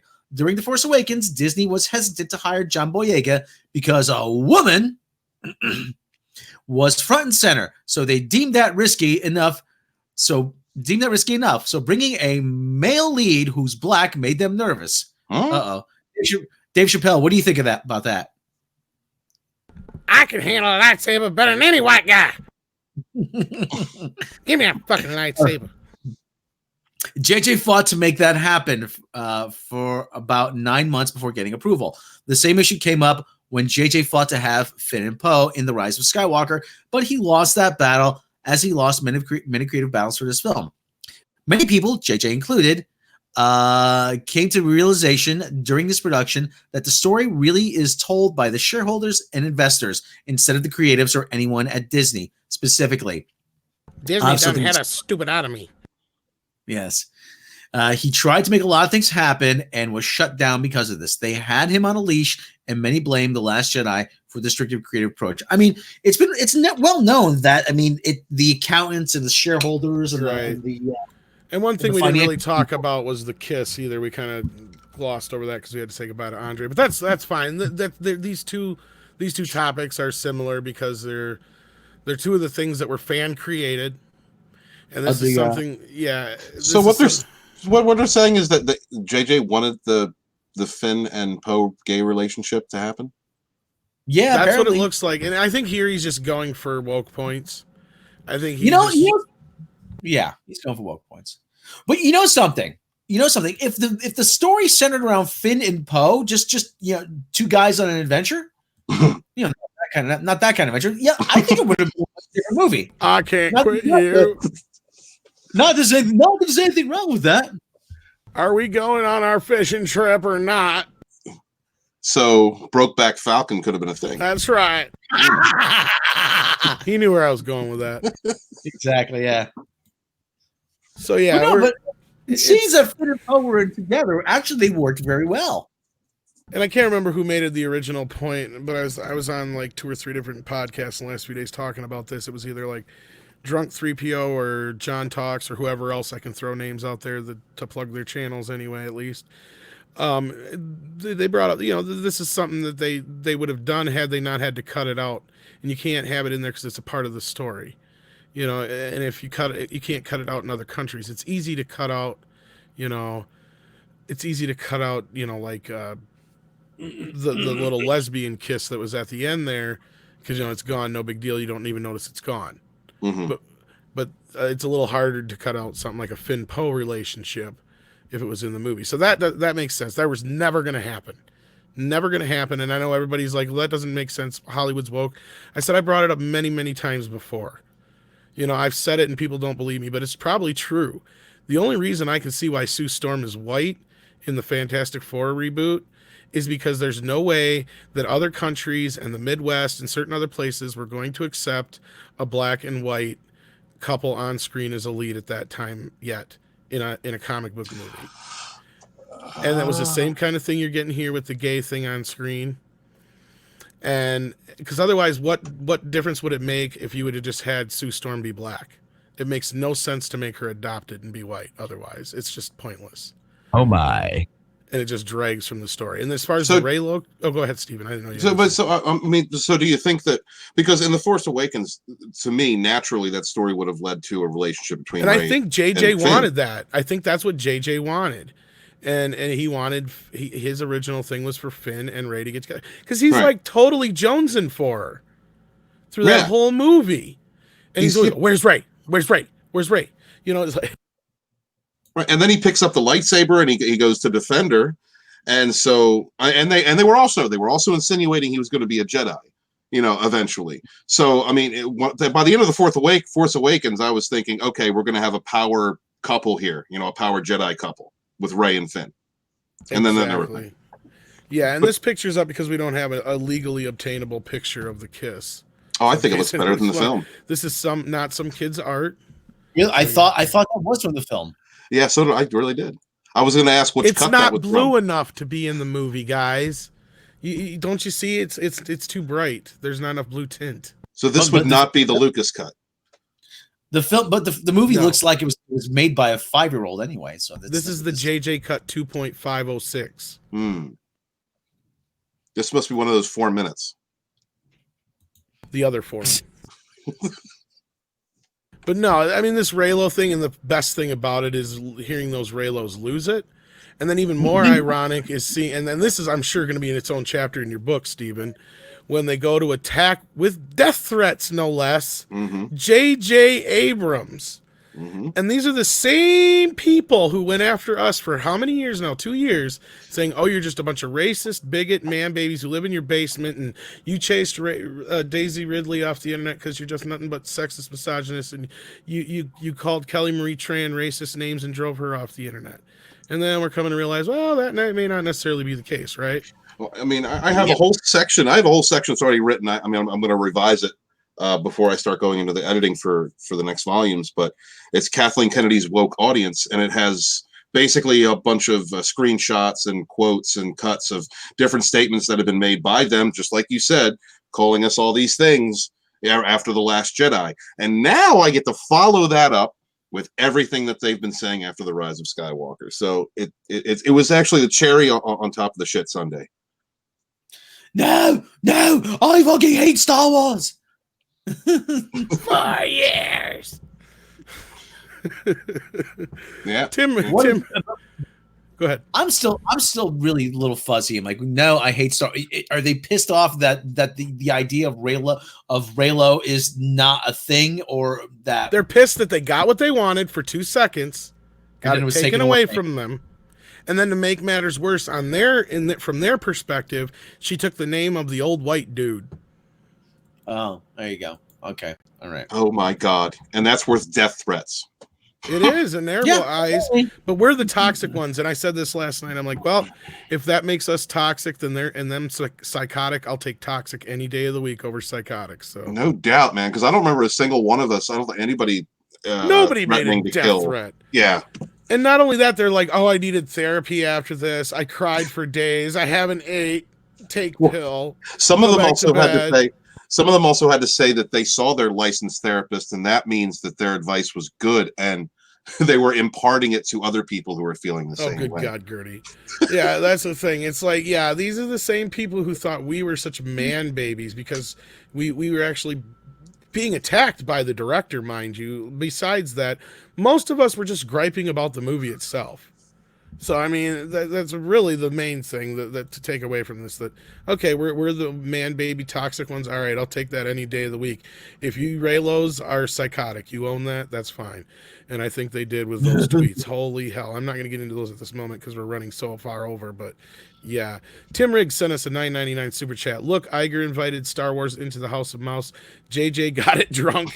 KK cracked it in the balls. Ryan held it down, did vile things to it. We can all imagine what we all seen it. JJ put it out of its misery. All hands are bloody. That's pretty much it. You're not far off there, Tim Riggs. I think that's a good analogy of what went down. What do you guys think? Yeah, that's about on point. A little graphic, but yeah, I can visualize that unwillingly, without consent. Thank you, Tim. I think Chris Hansen wants to talk to them.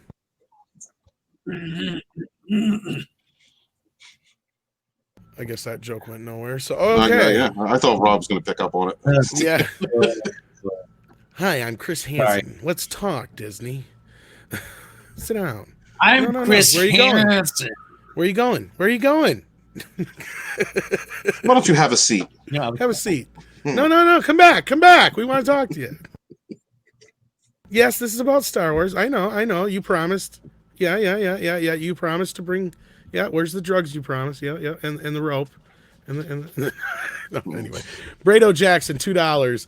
Make them all pan and have Lando ordained to marry. We are here today, brought to you by Colt 45, to bring together Finn and Poe. You are a lovely couple.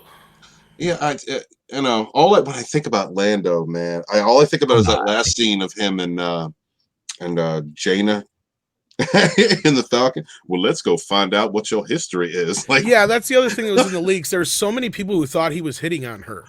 And that's what it looks like. It does in the way it is, and that I could understand. And from JJ's point of view and perspective, being like, wait a minute, you need this context here. This looks bad. And there's some people like, how do you get that? It's like, well, yeah, but you understand the context because you know the leaks.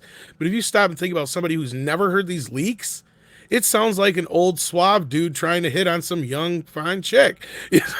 Oh, he is. That's exactly. Look, take the leaks aside. This is the product that we were given. This is it. This is what we were given. So in the context of what we were given, that was a creeper, and he was hitting on a chick that could have been a great-granddaughter. Great-granddaughter, and you ain't kidding. I was going to say about not even a third of his age.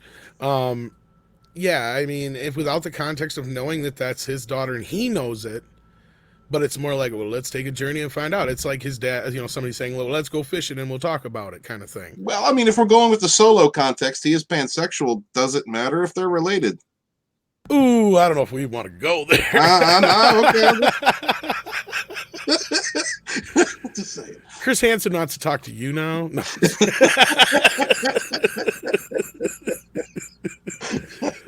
Oh man, we had another super chat, Rob. We might as well keep up with these while they're on here. Otherwise, I'm going to lose them because I don't have the ability to get to them like Andre does. Okay, we had David March, Canadian, $2, eh? It's 20 Canadian. Or 20, yes. I'm sorry, I misread that.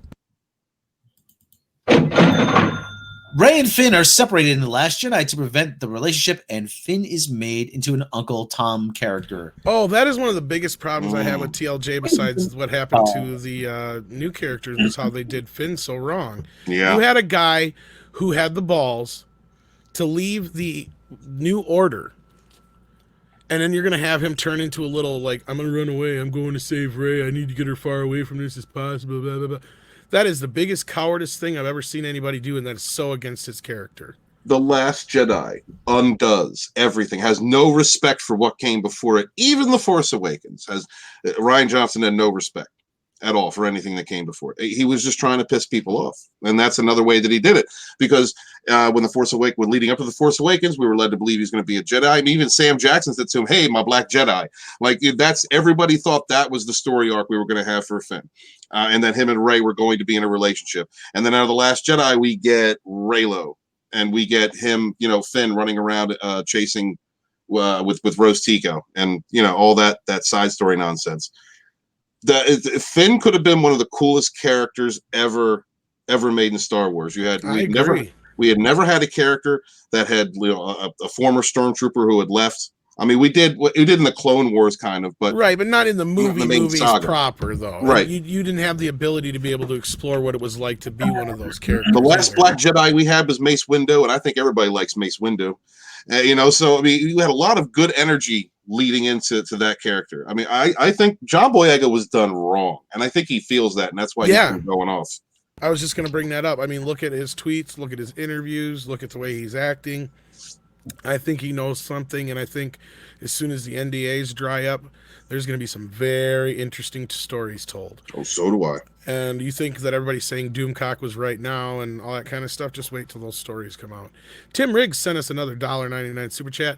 Kind of creepy, call me daddy vibe. Exactly. Without the context, it is. It's a very silly kind of, why even leave it in there at that point? You might as well cut the whole goddamn thing out. Because then at that point, unless you're sit there just kind of left to the open of, is he hitting on her? Straight up. Yeah. Let me show you my cape collection, little girl. I mean, I got lots of capes and Colt 45. Are you old enough to drink? I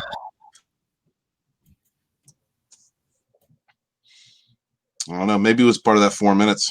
Maybe there was a group thing. I don't know. Yeah, who knows? No, anyway, yeah. Rob, anything more to say about the Reylo kiss or Finn and Poe or Daddy Lando? I need some Colt 45.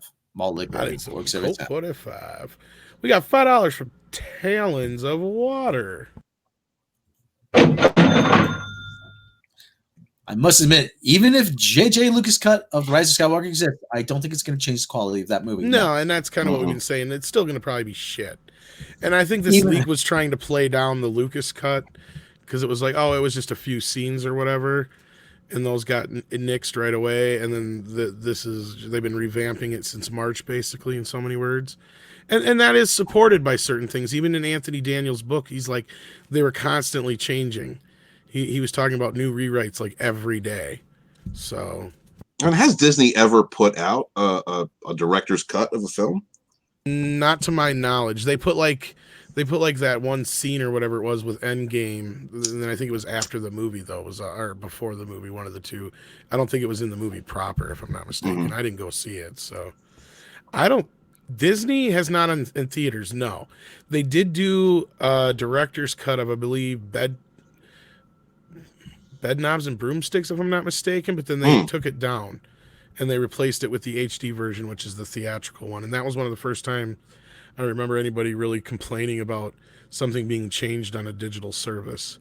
So, I mean, it could be a different movie or something like that, but to my knowledge, the only one I know of. I'm sure there's more. They've done more to cut movies down than they have actually extend them. So that's what I thought.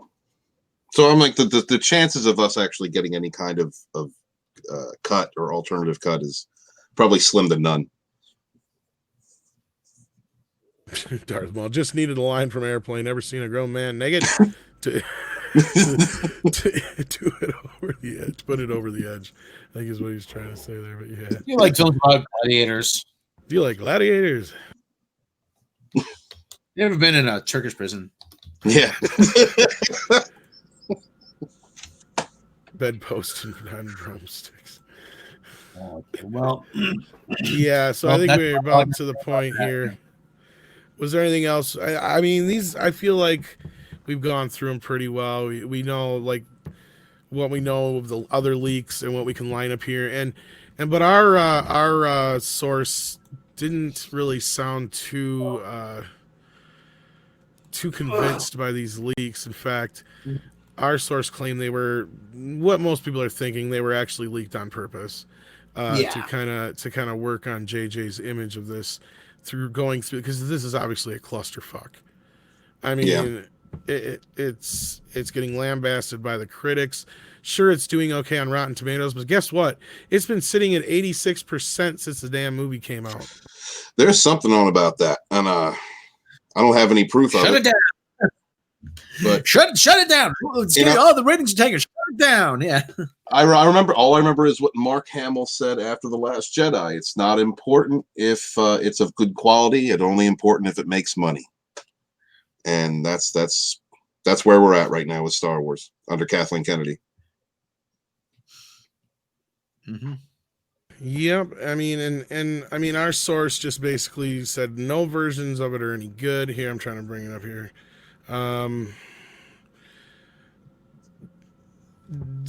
This Disney sabotaged the film to make JJ look bad and release the JJ cut is stupid.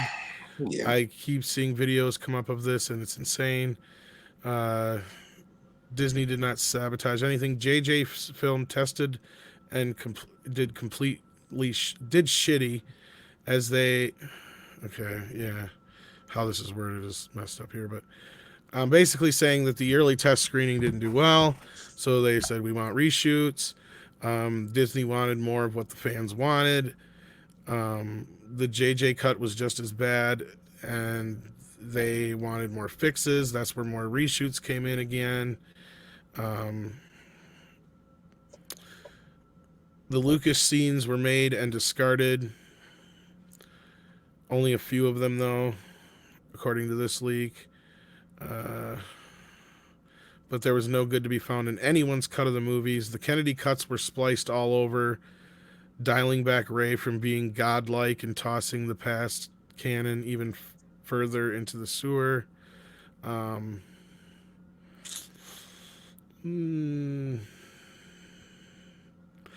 JJ's camp is just trying to push this so that they have like a Snyder cut campaign kind of thing, it sounds like, from what our source is saying. But yeah, basically all versions suck ass in the end is what to take away from this. As hurriedly as they put this all together, I'm sure that there's a bunch of different clips laying around that are unfinished. That's really probably all that there is. Yeah, the Lucas cut is probably a 75% done, if that, cut of the movie. I mean, maybe a little bit more, but I mean, the effects obviously aren't done and all that kind of stuff. It would just consist of the first initial run of the initial principal shooting, which, as we said, was not even a third of what shooting time probably was when it came down to it. So again, I mean, I think what everybody really wants to see is the one scene more than anything. But I mean, if somebody wants to start a campaign like Snyder Cut, I'd say go with the Lucas Cut hashtag.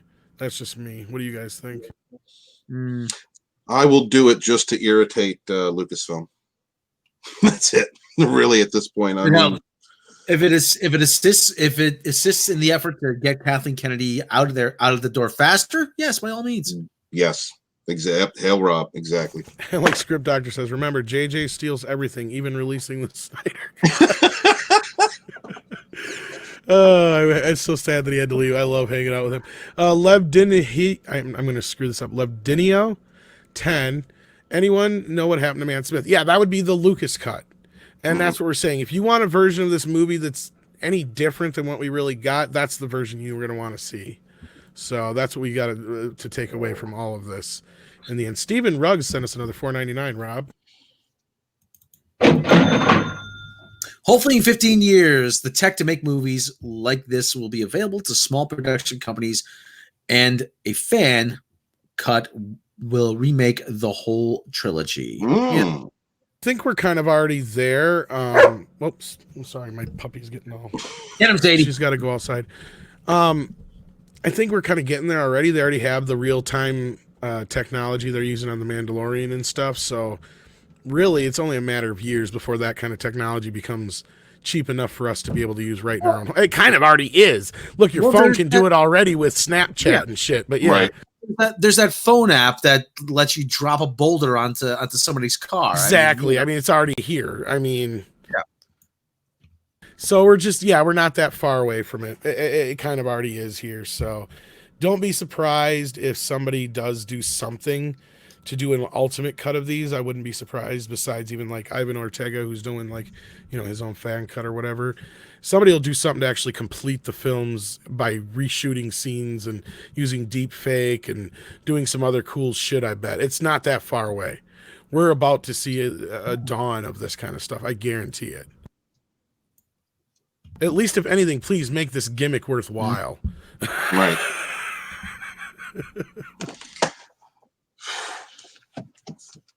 A Mog, half man, half dog. I'm my own best friend. Somebody brought it up in chat. So. Yeah, quit looking up my game. Barf. Not in here, sir. It's a Mercedes.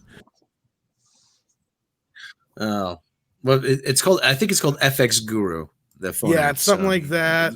Yeah, but there's an actual new technology they're using on the Mandalorian. I can't remember the name of it, but and people have told me. It's called Volume. I think. Yeah. Called Volume. And everybody in Hollywood wants to get their hands on it. It's what they used to finish filming this movie up to the last minute.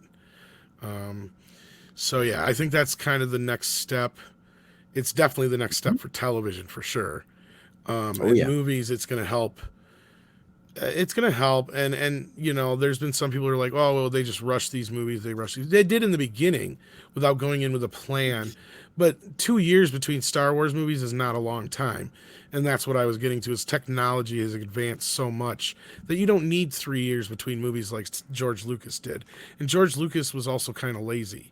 That's because he didn't start writing the next movie till the other one was done either. So don't pretend he had the whole fucking thing planned out either. Right. He was just lucky he kind of knew where the prequels were going. Because I love the interview with him where he's like, yeah, I got to the end of it. I realized I put about 5 minutes of story in Phantom Menace, maybe 5 minutes of story in the second film, and then by the time I got to episode 3, I realized I had 5 hours of story to tell and only 2 hours to do it. It's like, yeah, wouldn't it have been nice to use some of that in the other movies, George? But no, I got a love-hate relationship with George. He knew what he was doing finally when he got to the third film, don't get me wrong. Right. Yeah, I love Revenge of the Sith. Revenge of the Sith is like, yeah, the crowning jewel, the prequels, and definitely stands up with the other films for sure. So, but yeah, I think that about wraps things up here. Unless anybody else had to say on this, this has been an interesting round of leaks, and our sources kind of take on it, kind of wiping away a little bit of the JJ rose tint. You can kind of see where, some of this is probably true, but a lot of this leakage. Especially certain bits that really, really, really pinpoint things that JJ liked or disliked. Like there's one about the changing of the movie music in one scene. Who gives a shit about the changing of the music, really? I mean, sounds like something that's a petty director's bitch. I don't know about you guys, but either that or it's just someone who's trying to sprinkle in some misinformation so that they don't get caught. That could be, but it just seemed it's too specific. Mm-hmm. And it's too just not really important when it comes to the grand scheme of things, that only something a director would really be pissed about.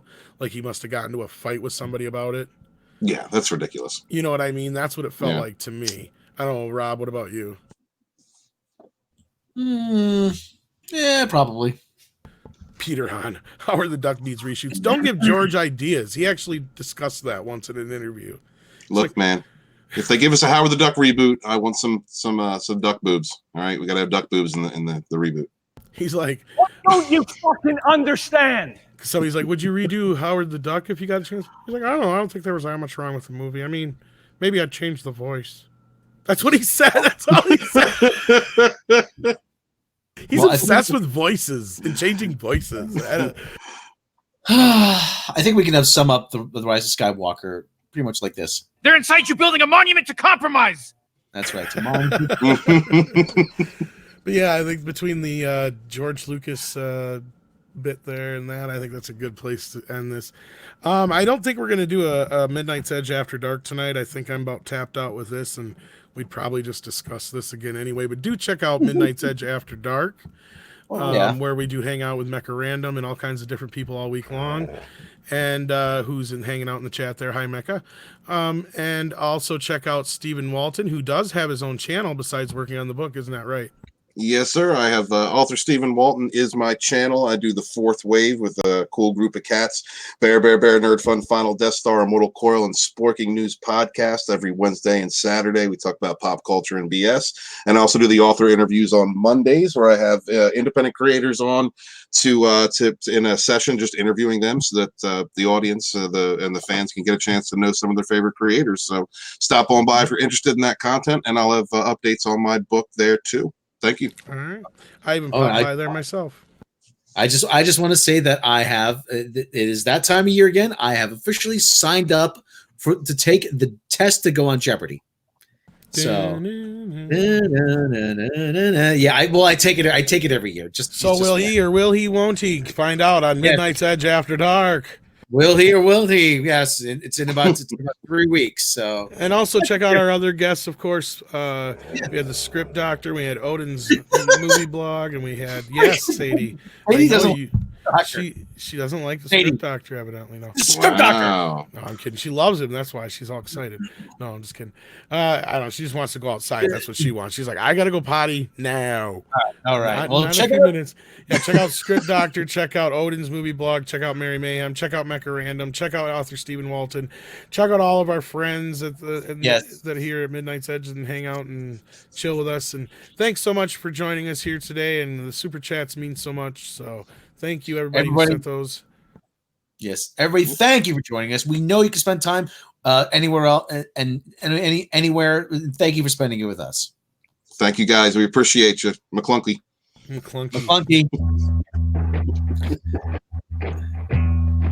We'll catch you next time.